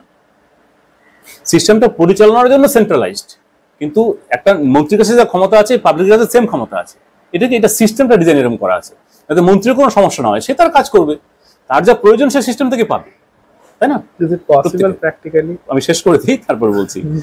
এই প্রশ্ন তো আসবেই, যতদিন হবে এটা, এই প্রশ্ন তো থাকছেই। বলছে কোন নেতা নেত্রী অথবা পদাধিকারীর ব্যর্থতা প্রমাণিত হলে নাগরিকবৃন্দ 24 ঘন্টার মধ্যে যে কোনো সময় সরাসরি ভোটাধিকার এবং সন্তুষ্টির রেটিং প্রয়োগ করে সেই ব্যক্তিকে পদচ্যুত করতে পারবে। যদি 10%ও নেগেটিভ ভোট আসে তাহলে সেই ব্যক্তির পদ খারিজ হয়ে যাবে অথবা সেই প্রোডাক্টটা বাতিল হয়ে যাবে। 10% নেগেটিভ ভোট এলে সিস্টেমটা এরকম, ওটা তো আগে থেকে প্ল্যান করে বানানো হচ্ছে, তাই না? এই জন্য 10%, এতটাও যাতে না হয়। পরে বলছে যে কোনো বস্তু ও পরিষেবার গুণগত মান নির্ণয়ের ক্ষেত্রেও একই রকম সন্তুষ্টির রেটিং থাকবে। যেমন দেখবেন না 1 2 নাম্বার থাকে না, এরকম আমরা কোনো প্রোডাক্ট যখন কিনি আউট অফ 5, হ্যাঁ আউট অফ 5, রাইট। তো সমস্ত প্রক্রিয়া অনলাইন মাধ্যমে পরিচালিত হবে। আইন প্রণয়নের ক্ষেত্রেও নির্দিষ্ট বিভাগের প্রতিনিধিরা প্রস্তাব উপস্থাপন করবেন। যারা আইন তৈরি করবে, যারা রাজ্যসভায় লোকসভায় হয়, তারা শুধু প্রস্তাব দেবে, এটা পাস করাবে public. But question is that if you want to apply this kind of process, first তোমাকে সংবিধান চেঞ্জ করতে হবে, সেটা সম্ভব নয়। নতুন that is not possible। এখন যে সংবিধানটা এসেছে আম্বেদকরের মাধ্যমে, যেটা টিম তৈরি করেছে, এটা কি 100 বছর আগে ছিল? বলো তুমি আমাকে, চেঞ্জ হয়নি এটা? কারা চেঞ্জ করেছে? অ্যামেন্ডমেন্ট হয়েছে, সেরকম সময় এসেছে, তাই না? ব্রিটিশ সংবিধান তো 300 বছর আগে ছিল না, তখন তো রাজা বাদশাহ এরকম সুলতান মুঘল এগুলো এরা ছিল। নট মানে তুমি বলো, খুব রিসেন্ট, মানে খুব তাড়াতাড়ি এর ইমপ্যাক্ট পাবে না, এর ইমপ্যাক্ট হবে প্রায় ধরো 200 বছর। If you are thinking today, so the consequence of these actions will become true maybe after 500 years। পরাধীন দেশে যখন ফ্রিডম ফাইটার্সরা সামান্য সংখ্যায় ছিল, তারা লড়ছিল, তখন সাধারণ মানুষ বলেছিল যে ব্রিটিশদের সূর্য কখনো অস্ত যায় না, অস্ত যাবে না, কিন্তু অস্ত গেছে তো, বলো আমাকে, তাই না? তো সবই সম্ভব মানুষ যদি চায়। কারণ এই যে আমরা যখন ডেমোক্রেসি পেয়েছি, এটাও আগে ছিল না, এটা আগের থেকে তো বেটার না? তুমি কি বলবে? ব্রিটিশ থেকে বা আগে যে রাজতন্ত্র ছিল বা সুলতানি আমল ছিল, মুঘল আমল ছিল, তার থেকে বেটার কি বেটার নয়? বেটার তো। এরপরে সেটা আপনি অন্য দিক থেকে বলছেন, সেটা আপনার সঙ্গে আলাদা আলোচনা করতে হবে। তো আমি যেটা বলছি যে এরপরে যেটা আসবে সে তো মানুষ ক্যালকুলেট করবে যে এই সংবিধান এর কি অ্যামেন্ডমেন্ট করা উচিত, কোনটা রাখা উচিত, কোনটা বাতিল করা উচিত, মানুষের উদ্দেশ্য কি, সমস্যাগুলো কোথায়, কারণগুলো কোথায়। আমরা কিন্তু কমপ্লিট ডিসকাশন করছি অ্যাজ এ হোল, কারণ পলিটিক্যাল, ইকোনমিক সবটাই চলে আসছে, মানুষের জীবন দর্শন সবই চলে আসছে। তোমার রাস্তাটা খুব সরল হবে না, সবই চলে আসছে। First you will be getting distracted by the political leader. তোমার লাইফে এরকম আসবে, সেটা তুমি যে রাস্তা দিয়ে যাচ্ছ, এই রাস্তাটা সহজ। এই একটা লাইন শেষ করে দিই, বলছি সমস্ত প্রক্রিয়া অনলাইন মাধ্যমে পরিচালিত হবে, মানে সব ট্রান্সপারেন্ট থাকবে, সবাই সবকিছু দেখতে পারবে। এটাই হচ্ছে আইন প্রণয়নের ক্ষেত্রেও নির্দিষ্ট বিভাগের প্রতিনিধিরা প্রস্তাব উপস্থাপন করবেন। অন্তিম সিদ্ধান্ত জনগণের হাতে ন্যস্ত থাকবে, অর্থাৎ কোনো প্রকার বিপত্তি বা হয়রানি ছাড়াই সকল নাগরিক প্রকৃত গণতান্ত্রিক অধিকার উপভোগ করবে। ঠিক আছে, এবার এটা কি করে আসবে? এটা যখন প্রচার হবে সমস্ত মাধ্যমে, মিডিয়ায়, যে সিস্টেমটা এখন চলছে তার থেকে বেটার সিস্টেমের কথা মানুষজন ভাবছে, এটাকে মানে কম্পারেটিভ স্টাডি করো, যে এখনকার যে সংবিধান, এর থেকে এটা ডিফারেন্স কি আছে, কোথায় সমস্যাগুলো আছে, এটা তো মানুষ ভাববে। যারা এই বিষয় নিয়ে, যেমন তুমি এই বিষয় নিয়ে কাজ করছো, তুমি 10টা মানুষকে বলবে, আমি বলছি, এরকম অনেকগুলো চ্যানেল আমাদের বিভিন্ন রাজ্যে আছে, বিভিন্ন ভাষায় চ্যানেল আছে, তারা আলোচনা করছে, বলছে। এটা যখন একটা ভালো, যদি কোনো স্যাটেলাইট চ্যানেল আসে, এরকম যদি কোনো মিডিয়া পার্সন আমাদের সঙ্গে আসে, আমাদের বিষয়টাকে বোঝে, তো একদিন এটাকে যদি রাখে প্রোগ্রামে, তো একদিনে তো কোটি কোটি লোক জেনে যাবে, মানুষের মাথায় চলে আসবে নতুন একটা কিছু আসছে, ভাবছে, তাই না? তো আমাদের টিম আছে, তারা যাবে, মন্ত্রীর কাছে যাবে, বিভিন্ন পার্টির কাছে যাবে, সব আমাদের অলরেডি অনেক পার্টির কাছে গেছিও আমরা, সবার কাছে যাবে এটা কোনো রকম নেতা সবারই তো আর সিস্টেম কেন এগ্রি করবে না? তারা যদি এর থেকে বেটার মনে করে, বেটার সিকিউর মনে করে, তো কেন এগ্রি করবে না? আমার তো বেটার সিকিউর, কারণ দেশ সবার, অধিকার সবার, এই তাদেরকে বুঝতে হবে। এটাও বুঝবে তারা বর্তমান ব্যবস্থায় সে বাধ্য, বর্তমান সে যা করছে, যে অন্যায় করছে, শোষণ করছে, এটা সে করতে বাধ্য, না করলে তার পজিশন থাকছে না। এখন তো ভোট কেন্দ্রিক রাজনীতি, তাই না? বলে আগে আমাকে সিকিউর করতে হবে, এত পার্সেন্ট ভোট হলে আমি পাওয়াটা আমার থাকবে, সে উন্নয়ন তারপরে ব্যাপার। তুমি তোমার এই কনসেপ্টটা কেন নিউজ পেপারে লেখো না? there are many newspapers, Anandabazar, তুমি আনন্দবাজার, আমি আনন্দবাজারে রিসেন্টলি পাঠিয়েছি, লেখা পাঠিয়েছি, কন্টিনিউ পাঠাবো আরো। আচ্ছা, চলছে যোগাযোগ। আমার মনে হয় সেটাতেই সবচেয়ে ভালো হবে, বেশিরভাগ মানুষের কাছে এই কনসেপ্টটা পৌঁছে। কিন্তু তার থেকেও বড় কথা, এটা যদি আলোচনা করছি আমরা, আমার ক্ষেত্রে আমি তোমার মতন ভাবতে এরকম ভাবিনি। আমরা সবাই একটা ট্র্যাকে থেকে ভাবি, ট্র্যাকের বাইরে গিয়ে আমরা কিছু ভাবি। আমার ক্ষেত্রে আমি আমার ট্র্যাক নিয়ে থাকি। হ্যাঁ, আমি ওকে আরেকদিন নেক্সট পার্ট হবে সভ্যতার বাইরে। ওকে আমরা সভ্যতার মধ্যে থেকে সভ্যতার বাইরে, ঠিক আছে, বলবো সভ্যতার মধ্যে থাকবো, সভ্যতার মধ্যে থেকেই করবো, বাইরে না। ওকে, খুব ভালো লাগলো। ঠিক আছে, রিয়েলি মানে এখনো কেউ যদি ভাবে এই সমস্ত ব্যাপার নিয়ে, হ্যাঁ, কারণ দেখো এরকম চেষ্টা তো বহু মানুষ করছে। আমিও শুরুতে এরকম ভাবে চেষ্টা করেছি ব্যক্তিগতভাবে, দেখলাম যে না, আমি ফেল হয়ে যাচ্ছি, আলটিমেট এইম পূরণ হবে না। আমার মাধ্যমে উন্নয়ন হোক কেন ভাই, সকলের উন্নয়ন হোক, এমন একটা কিছু আসুক, তাই না? একটা ব্যক্তিকে কেন উপরে তুলবো আমি? আজকে যেমন নেতা মন্ত্রী যা আছে, কি হয় আজকে এমনও আছে, কেউ একজন IAS IPS অফিসার হয়ে গেছে, সে তখন একটা NGO খুলে বসেছে, সে তখন সমাজ কল্যাণও করছে, সে হিরো হয়ে যাচ্ছে। এরকম অনেক চ্যানেল কিন্তু আছে, এটা কি, তাই না? সেটা বলছে না যে যারা বঞ্চিত অবস্থায় আছে তারা কি করে উপরে আসবে না, তাদেরকে রিলিফ দিচ্ছি আমি। রিলিফ দিবে ভাই, রিলিফ কেন দেবে? তুমি এটা নিয়ে কাজ করো যে 100% মানুষ কি করে এমপ্লয়মেন্ট পাবে। আচ্ছা, তুমি যে ভাবছো যেটা তুমি একটা প্রথমে একটা ছোট জায়গা নিয়ে যদি তুমি এটা একটা জাস্ট একটা স্টাডি করো, মানে ছোট জায়গা নিয়ে তুমি system, instead of thinking about the entire world, if you are thinking about any village or any town or a small place where you are going to put your philosophy into that, this kind of person. তুমি যদি আমি যে বস্তিতে কাজ করি, তুমি যদি এখানেতেই এই জিনিসটাকে এই তোমার এই ফিলোসফিটাকে নিয়ে তুমি যদি তাদের উপর চাপাও, ওকে, তুমি যদি তাদেরকে বলো যে no discriminations, whatever you can perform any action whatever you like, ঠিক আছে, তুমি সেই কাজ করো, আস্তে আস্তে তুমি পড়াশোনা করো, বড় হও, after some time you will be trained for 5 years, then it is quite obvious you will be getting your intended job. কিভাবে তুমি যাবে, কোথা থেকে জব দেবে? সেটা তোমার, তুমি এটা পার্টিকুলার না, আমি বলছি এটা নিয়ে আলোচনা হয়েছে অলরেডি, আমি বলে দিই। এটা খুব ভালো প্রশ্ন তুমি করেছো, কারণ যারা কিছুটা বোঝে ব্যবস্থাটা তখন তারা এই প্রশ্নটাই করে। আমিও এটাই করেছিলাম যখন আমি প্রথম শুনেছিলাম যে এটা লিমিটেড জায়গায় এটা কোনো কমিউনিটি করে সেখানে করা যেতে পারে, একটা ল্যান্ড নিয়ে বা অ্যাকুয়ার করে বা যেভাবে হোক করে। কিন্তু সেখানে করলে পরে তোমার যে এটা তো তোমার একটা নতুন ইকোনমিক সিস্টেম তোমার দরকার, নতুন পলিটিক্যাল সিস্টেম দরকার, নতুন তোমার সবকিছু নিউ একটা প্রসেসে আসবে না তোমার এখানে। সেখানে আসতে গেলে তুমি বর্তমান দেশের মধ্যে তুমি যদি এটা করো, তুমি তো দেশের আইনের মধ্যেই থাকছো, তুমি সংবিধান কি করে চেঞ্জ করবে? কারণ তুমি যদি অ্যামেন্ডমেন্টটা না করো, এটাকে ইমপ্লিমেন্ট করতে গেলে তোমার তো নতুন নীতি দরকার। আর সব থেকে বড় কথা, তুমি এমপ্লয়মেন্টটা দেবে কোত্থেকে?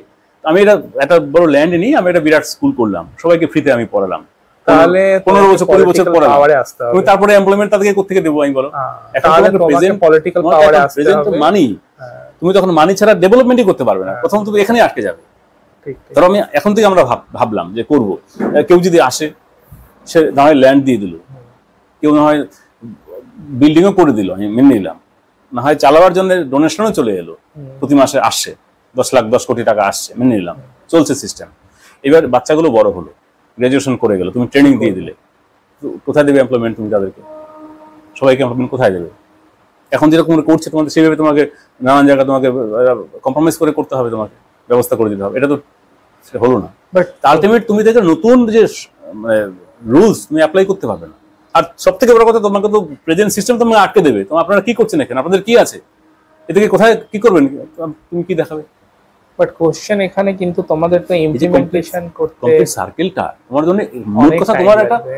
কমপ্লিট রিসোর্স দরকার না, একটা কমপ্লিট সিস্টেম ডেভেলপমেন্টের জন্য। যেমন তোমাকে যেমন- পলিটিক্যাল যেমন- পাওয়ারে আসতে হবে, সকলের, হ্যাঁ, অবশ্যই, তাহলে কি নইলে করে হবে? সম্ভব নয়। সম্ভব নয়। হয় তোমাকে পলিটিক্যাল পাওয়ারে আসতে হবে, বাট তোমাকে পলিটিক্যাল পাওয়ারে যিনি আছেন তার সাথে তোমাকে থাকতে হবে।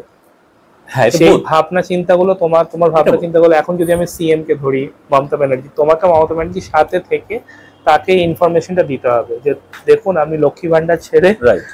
এই এরকম প্রসেসে যদি আপনি নিয়ে আসেন তাহলে সেই কারণে আমাদের সঙ্গে কারোর কোনো বিরোধ নেই। আমরা বলছি যে সমস্যাটা এইখানে ভাই, এদের ডেভেলপমেন্টটা দরকার, এটা দরকার। তুমি কখনো আমি পাঠিয়েছো তোমার এই টার্গেটটাই, জিনিসগুলোকে নিয়ে? আমরা তো বিভিন্ন CM কে? গভর্নমেন্টের সব পোর্টালেই পাঠানো আছে মেল, কোনো রেসপন্স নেই ওদের।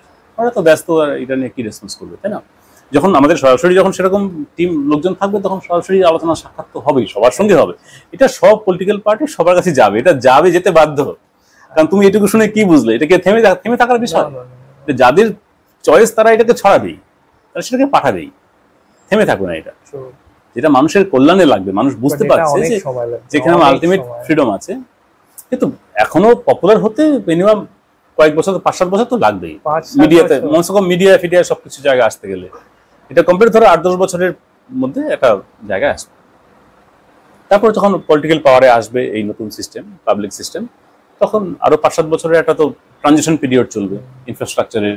তখন যারা সায়েন্টিস্টরা যুক্ত হবে। At least তুমি যে বললে পাবলিকের ভোট দেওয়ার অধিকার ফ্রম মোবাইল, অ্যাট লিস্ট যদি এইটুকু থাকে না, রাস্তায় এই কাটাকাটি খুনোখুনি ভোটের সময় সেন্ট্রাল গভর্নমেন্ট কোটি কোটি টাকা খরচা করে শুধুমাত্র ভোট করানোর জন্য, right? We have the mobile phone, we have the secure Aadhaar card, we have the thumb impression, so why we don't apply that? Crore crore টাকা খরচা করে তুমি আধার কার্ড বানিয়েছো, thumb impression, I scan, with the help of eye scan, with the help of thumb, easily we can discriminate between peoples. We can easily identify one person, and we can easily identify one person and let people do their vote. Right. সেটা তো আমরা করতেই পারি, কিন্তু কেন আমরা এটা করি না? অ্যাটলিস্ট এই খুনোখুনি ভোটের দিন রাস্তায় মারামারি খুনোখুনি কত ভোটের বলি হয়েছে, অ্যাটলিস্ট তো সেগুলো বন্ধ হয় যদি এটা টেকনোলজিতে নিয়ে আসা হয়। ইউএসএ তে এরকম প্রসেস আছে, বাট ইন্ডিয়াতে এটা করতে দেওয়া হয় না। হ্যাঁ, তার মানে তোমাকে যে Literacy. না, যারা illiteracy যাদের নয়, দরকার তারা ভোট দিতে যাক, নো প্রবলেম।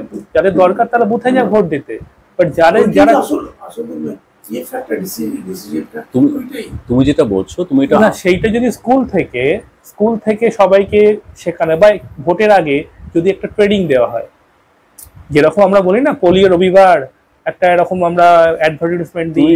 তুমি যেটা বলছো, তুমি আদর্শ নৈতিকতার কথা বলছো, তাই না? এটা দিয়ে সময় চলে না, তুমি এটা বুঝতে হবে। হ্যাঁ। তুমি যেটা আদর্শের কথা বলছো, যেটা হওয়া উচিত তুমি সেটা বলছো। যেটা হচ্ছে তার কারণটা কি আছে? কারণ এখন নির্বাচন সিস্টেম বা পলিটিক্যাল, ওইটাই করতে হবে। হ্যাঁ, That is the ultimate. Ultimate right. That is the ultimate. কিন্তু এখন যে পলিটিক্যাল সিস্টেমটা, ইউএসএ তো হয় এরকম, ইউএসএ অপশনাল, তুমি গেলে হয়তো। যাও, না গেলে না যাও।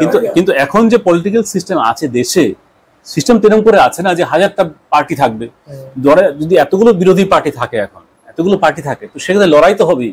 এই লড়াই থেকেই তো ভোট অ্যাকুয়ার করতে হয় না। আমার ভোট পারলে কেউ ভোট দিতে পারবে না, বোম দিয়ে সেই জায়গাটা বন্ধ করে দেবে, যাতে আসতে না পারে। সেখানে পুলিশ মিলিটারি বসিয়ে দেবে যে একটা ঘটনা ঘটে গেছে, আর ভোট হবে না, বন্ধ। দেখা গেলো এদিকে ভোট ছাপ্পা পড়ে যাচ্ছে, তাই না? তাহলে এই যে বিরোধী পার্টি চলে আসবে, তারা ক্ষমতা নিয়ে নেবে, তাদের নাম ধাম হয়ে যাবে, তাই না? আমরা চলে যাবো, আমাদের সুখ সুবিধাগুলো বন্ধ হয়ে যাবে, বা আমাদের জেলে ভরে দিতে পারে, মেরে দিতে পারে।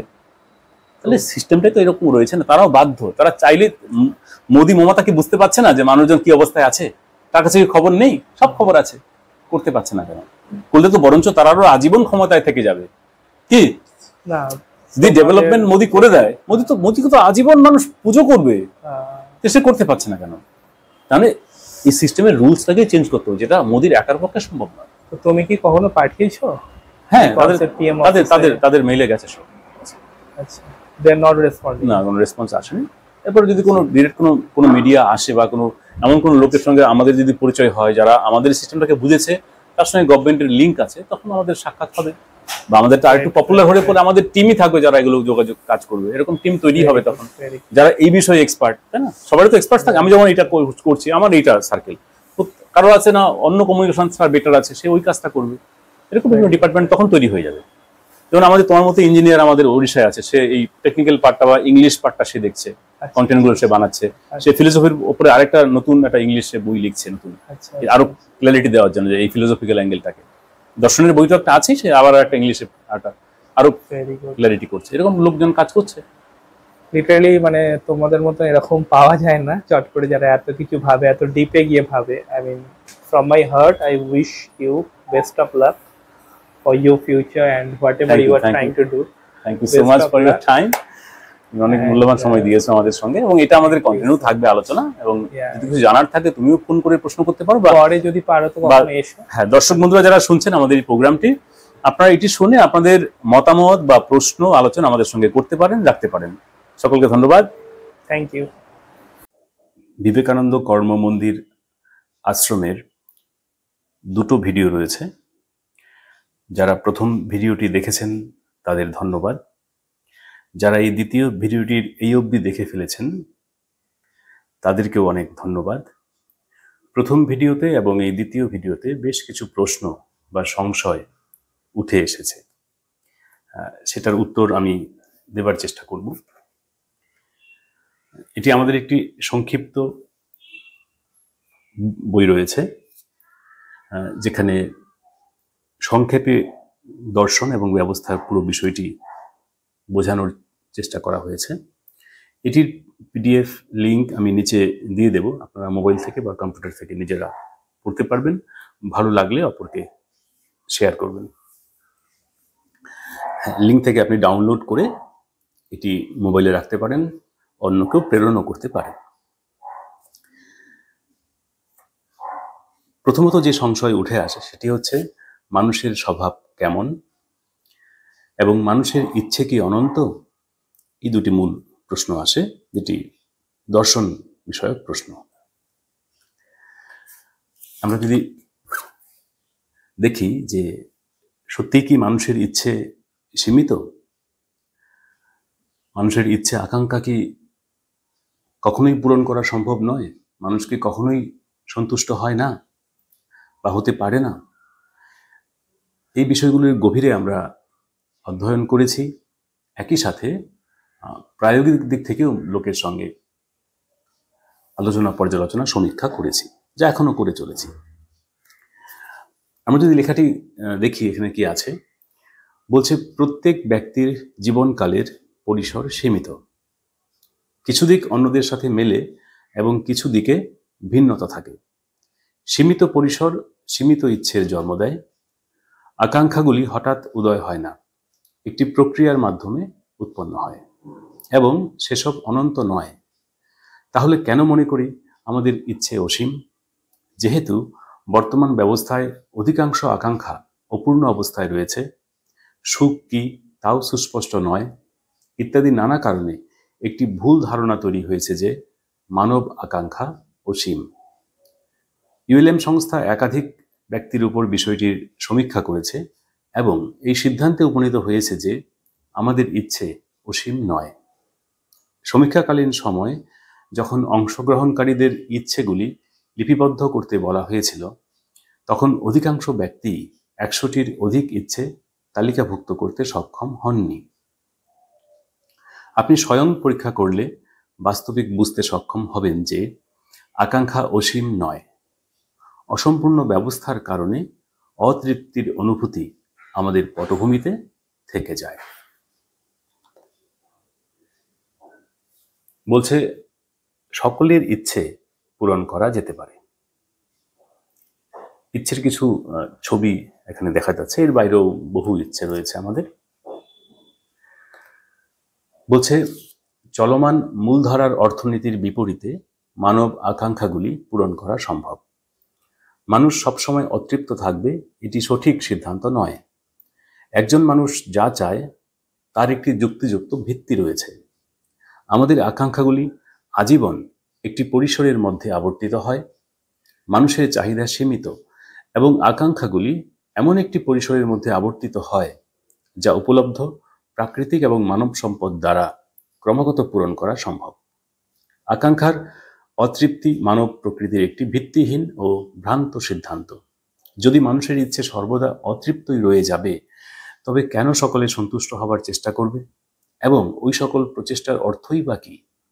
যদি সে জীবনে কখনো তৃপ্তির স্বাদ না পেত, তবে তৃপ্তির অনুভব সে কিভাবে বুঝতে পারে? এর কারণ অতীতে সে বহুবার তৃপ্ত হয়েছে, তাই সন্তুষ্টি একটি বাস্তবিক বিষয়। মানুষের আকাঙ্ক্ষার অতৃপ্তি একটি অবৈজ্ঞানিক এবং অর্থহীন তত্ত্ব। এখানে বলছে আক্রমণাত্মক মনোভাব মন্দ ব্যবস্থার ফলাফল। যে মানুষ মন্দই হয় বা ভালো এবং মন্দ উভয় মানুষ হয়, সেটির গভীরে মূল বিষয়টি কি আছে চলুন দেখার চেষ্টা করি। বলছে নেতিবাচক আকাঙ্ক্ষা যেমন অপরের ক্ষতি সাধনের ইচ্ছে, শোষণ করার ইচ্ছে, শাসন করার ইচ্ছে ইত্যাদি অভিপ্রায় মন্দ ব্যবস্থা থেকে উদ্ভূত হয়। এটি মানুষের প্রাথমিক ভাবাবেশ নয়। মূল প্রেরণা হলো আনন্দের বস্তুগুলি উপভোগ করা। একটি সঠিক ব্যবস্থায় এই প্রকার নেতিবাচক ইচ্ছে উদয় হবার কারণ অবশিষ্ট থাকবে না। একটি সুপরিকল্পিত ব্যবস্থায় একজনের সুখ অন্যজনের হানির দ্বারা উৎপন্ন হবে না, বরং একজনের সুখ অন্যজনের পরিপূরক হিসেবে কাজ করবে। অর্থাৎ শিশু যখন মায়ের কোল থেকে বড় হচ্ছে, সেই সময় তো সে আমরা বলি নিষ্পাপ শিশু, তার মধ্যে কোনো নেতিবাচক বিষয় থাকে না। সে যখন ধাপে ধাপে বড় হচ্ছে, সে যখন কেমন পরিবেশ পাচ্ছে, কেমন পরিবার পাচ্ছে, কেমন আত্মীয় স্বজন পাচ্ছে, কেমন সামাজিক সাংস্কৃতিক পরিবেশ পাচ্ছে, কেমন শিক্ষা পরিবেশ পাচ্ছে, এরপর কর্মসংস্থানের পরিবেশ কেমন পাচ্ছে বা কর্মসংস্থান পাচ্ছে কি পাচ্ছে না, তারপর জীবনযাপনের অন্যান্য বস্তু পরিষেবা, সুখ সুবিধা, সুরক্ষা ইত্যাদি বহু বাহ্যিক বিষয়গুলি মানুষের জীবনে প্রভাব ফেলে। আমরা যেমন যেমন অবস্থা ব্যবস্থার মুখোমুখি হই, আমরা তেমন তেমন সিদ্ধান্ত নিতে বাধ্য হই। বলছে অন্যদের তুলনায় শ্রেষ্ঠত্বের আকাঙ্ক্ষা আমাদের মৌলিক স্বভাব নয়। ছবি দেখে বোঝাই যাচ্ছে কি বলতে চেয়েছে। বলছে অন্যদের তুলনায় শ্রেষ্ঠ হবার আকাঙ্ক্ষা বর্তমান ব্যবস্থা দ্বারা সৃষ্ট একটি অবাঞ্ছিত চাপ। বর্তমান অর্থনৈতিক ব্যবস্থা জনগণের জীবনে অভাব ও নিরাপত্তাহীনতার ভাবনা তৈরি করেছে, কারণ চলমান ব্যবস্থায় যৎসামান্য কয়েকজনই সমৃদ্ধশালী হতে পারে। তাদের বিলাসবহুল জীবন উপভোগ, সমৃদ্ধ সুরক্ষিত অবস্থা বোধ করার জন্য শীর্ষে থাকার চাপ তৈরি হয়েছে। যখন এই প্রকার মূল্যায়ন সামাজিকভাবে স্বীকৃত হয়, তখন সকলে সাফল্যের নেতিবাচক রূপ খুঁজতে থাকে, যেখানে অন্যদের তুলনায় অধিক মূল্যবান হতে চায়। বিষয়টি মূল্যাঙ্কন প্রণালীর উপর নির্মিত অর্থনৈতিক ব্যবস্থা থেকে উদ্ভূত হয়েছে। নতুন ব্যবস্থায় বলে রাখি, ইউনিভার্সাল লাইফ ম্যানেজমেন্ট অর্থাৎ ইউএলএম সংস্থা একটি নতুন ব্যবস্থার প্রস্তাবনা রেখেছে। সেটির কথাই বলছে, নতুন ব্যবস্থায় শ্রেষ্ঠত্বের আকাঙ্ক্ষা জাগ্রত হবে না। এমনতর আকাঙ্ক্ষার কোনো অর্থও থাকবে না, কারণ বাজার নির্ধারিত মূল্যাঙ্কন পদ্ধতি থাকবে না। সকল মানুষের গুরুত্ব সমান থাকবে এবং তারা যেমনভাবে জীবনযাপন করতে আগ্রহী তেমনভাবে করতে সক্ষম হবে। একজন কৃষক একজন বিজ্ঞানীর মতোই মূল্যবান হবে। বর্তমান অর্থশাস্ত্রের কারণে উচ্চ, মধ্য, নিম্ন ইত্যাদি মূল্যাঙ্কন তৈরি হয়েছে। ফলস্বরূপ মানুষের মৌলিক আকাঙ্ক্ষার পরিবর্তে অন্যদের পরাজিত করা এবং উচ্চ মর্যাদা অর্জনের মতো অতিরিক্ত আকাঙ্ক্ষায় বিকৃত হয়েছে। এমনকি বিত্তশালী এবং ক্ষমতাবানরাও নিরাপত্তাহীনতায় ভুগছেন এবং জীবনকে সম্পূর্ণরূপে উপভোগ করতে পারছেন না। তাদের জীবন দরিদ্রের চেয়ে তুলনামূলক ভালো, কিন্তু সমস্যামুক্ত নয়। এই প্রকার তথাকথিত শ্রেষ্ঠত্ব জীবনের চূড়ান্ত লক্ষ্য পূরণে সহায়তা করে না। বিত্তশালী ও ক্ষমতাবানদের জীবনে অসন্তোষ থাকার অর্থ এটিই প্রমাণ করে, জীবনের প্রকৃত লক্ষ্য যা সুখ উপভোগ করা, তা মূল্যাঙ্কন ব্যবস্থা দ্বারা অর্জিত হচ্ছে না।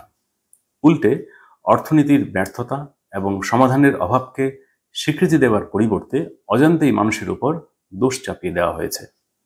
বলা হয় আমাদের ইচ্ছে অসীম এবং আমরা কখনোই সন্তুষ্ট হতে পারব না। এইভাবে বর্তমান অর্থশাস্ত্র মৌলিক দায়িত্ব থেকে দূরে সরে যাচ্ছে। বলছে, মানুষ কি অলস এবং কর্মবিমুখ নয়? আমরা সাধারণত বলি মানুষ অলস, সে শুধু সুযোগ সুবিধা চায়, পরিশ্রম করতে চায় না। সকলের নিজস্ব পছন্দ রয়েছে এবং আমরা পছন্দের বিভাগে কর্ম করতে চাই। একজন বিজ্ঞানীর জন্য রান্না যেমন শ্রমসাধ্য হতে পারে, তেমনি একজন রাঁধুনির জন্য বৈজ্ঞানিক গবেষণা অপ্রতিরোধ্য হতে পারে। কোনো ব্যবস্থা যদি আমাদের পছন্দের কর্মসংস্থানের বন্দোবস্ত করে দেয় এবং সমস্ত কর্মের আয় যদি সমান হয়, তাহলে অলসতা কিংবা দায়িত্ব জ্ঞানহীন হওয়ার প্রশ্নই উঠবে না। অলসতা এমন কার্যকলাপের ক্ষেত্রেই জন্ম নেয় যা রুচিকর নয়। অলসতার স্বভাব মানুষের মৌলিক ব্যক্তিত্বের অংশ নয়। একই বিষয়ে কেউ রোমাঞ্চিত হয়, কেউ হয় না, কিন্তু প্রত্যেকেই তার মতো করে সুখী হতে চায় এবং পছন্দের কর্ম সম্পাদনেও নিজস্ব সুখ রয়েছে। কর্ম কঠিন হয় কিংবা সরল হয় বিষয়টি এমন নয়। কর্ম আমাদের আগ্রহ, মেধা, দক্ষতা, যোগ্যতা অনুযায়ী হলে তা সহজ ও আনন্দদায়ক হয়ে ওঠে। অপরপক্ষে ওই সকল গুণাবলীর অভাব হলে সাধারণ কর্ম কঠিন হয়ে পড়ে এবং দুঃখের কারণ হয়ে ওঠে। প্রস্তাবিত ব্যবস্থায় কর্মসংস্থান হবে আনন্দদায়ক এবং ব্যক্তিত্ব ভিত্তিক। কোনো প্রাপ্তবয়স্ক ব্যক্তি যদি বস্তু পরিষেবা নির্মাণে অংশগ্রহণ না করেন, তবে তিনি ব্যবস্থার সম্পূর্ণ সুবিধা থেকে বঞ্চিত হবেন। এই নিয়মের কারণে অলস কিংবা পরজীবী হওয়ার সুযোগ থাকছে না। প্রথমত, এই ব্যবস্থার সুবিধা গ্রহণে প্রতিটি ব্যক্তিকে তার নির্বাচিত কর্ম সঠিকভাবে সম্পন্ন করতে হবে। দ্বিতীয়ত, প্রত্যেককে পছন্দের জীবিকা প্রদান করা হবে। কাজের সময়সীমা হবে সপ্তাহে 5 দিন ও দৈনিক সর্বোচ্চ 5 ঘন্টা মাত্র। প্রত্যেকে পছন্দের কর্ম সম্পাদনের আনন্দ উপভোগ করবে। পছন্দের পণ্য পরিষেবা উপভোগের যেমন আনন্দ রয়েছে, তেমনি পছন্দের কর্ম সম্পাদনেও আনন্দ পাওয়া যায়। কর্মক্ষেত্র হবে বন্ধুত্বপূর্ণ এবং সুখকর, যেখানে কেউ মালিক হতে পারবে না এবং কেউ দাসও হতে পারবে না। এই সমস্ত কারণগুলির জন্য অলস এবং পরজীবী হওয়ার কারণ অবশিষ্ট থাকবে না। সকলে স্বতঃস্ফূর্ত থাকবে, কারণ জীবনের প্রতিটি মুহূর্ত উপভোগ করবে এবং নিজেদের কাজের সার্থকতাকে জানতে বুঝতে পারবে।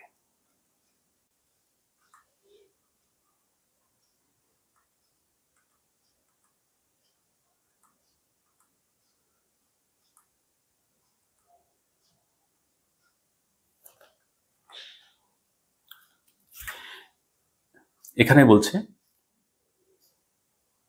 জীবনের উদ্দেশ্য পূরণের জন্য একটি ব্যবস্থা প্রয়োজন। বলছে, আমরা এককভাবে সমস্ত সুখ উৎপন্ন করতে পারি না। জীবনের লক্ষ্য পূরণের জন্য অপরের সহযোগিতা প্রয়োজন হয়। পাশাপাশি সম্পদ ব্যবস্থাপনার জন্য একটি ব্যবস্থা প্রয়োজন হয়। এই ব্যবস্থাই আমাদের জীবনের ইতিবাচক নেতিবাচক উভয় পরিস্থিতি সৃষ্টি করে। আমাদের কর্তব্য ব্যবস্থাকে বুদ্ধিমত্তা দ্বারা এমনভাবে সুগঠিত করা যেন দুঃখের সকল কারণ নির্মূল হয় এবং সুখের সকল কারণ উৎপন্ন হয়। সহজ কথায়, সকলে যেন জীবনের আকাঙ্ক্ষাগুলি সহজে পূরণ করতে পারে এবং সমস্ত প্রকার সুখ উপভোগ করতে পারে। বর্তমান ব্যবস্থা দ্বারা আমাদের উদ্দেশ্য পূরণ সম্ভব নয়। বেশ কিছু ছবিতে সমাজ ব্যবস্থার এবং পরিবেশের চিত্র তুলে ধরা হয়েছে, যা বর্তমান ব্যবস্থায় রয়েছে।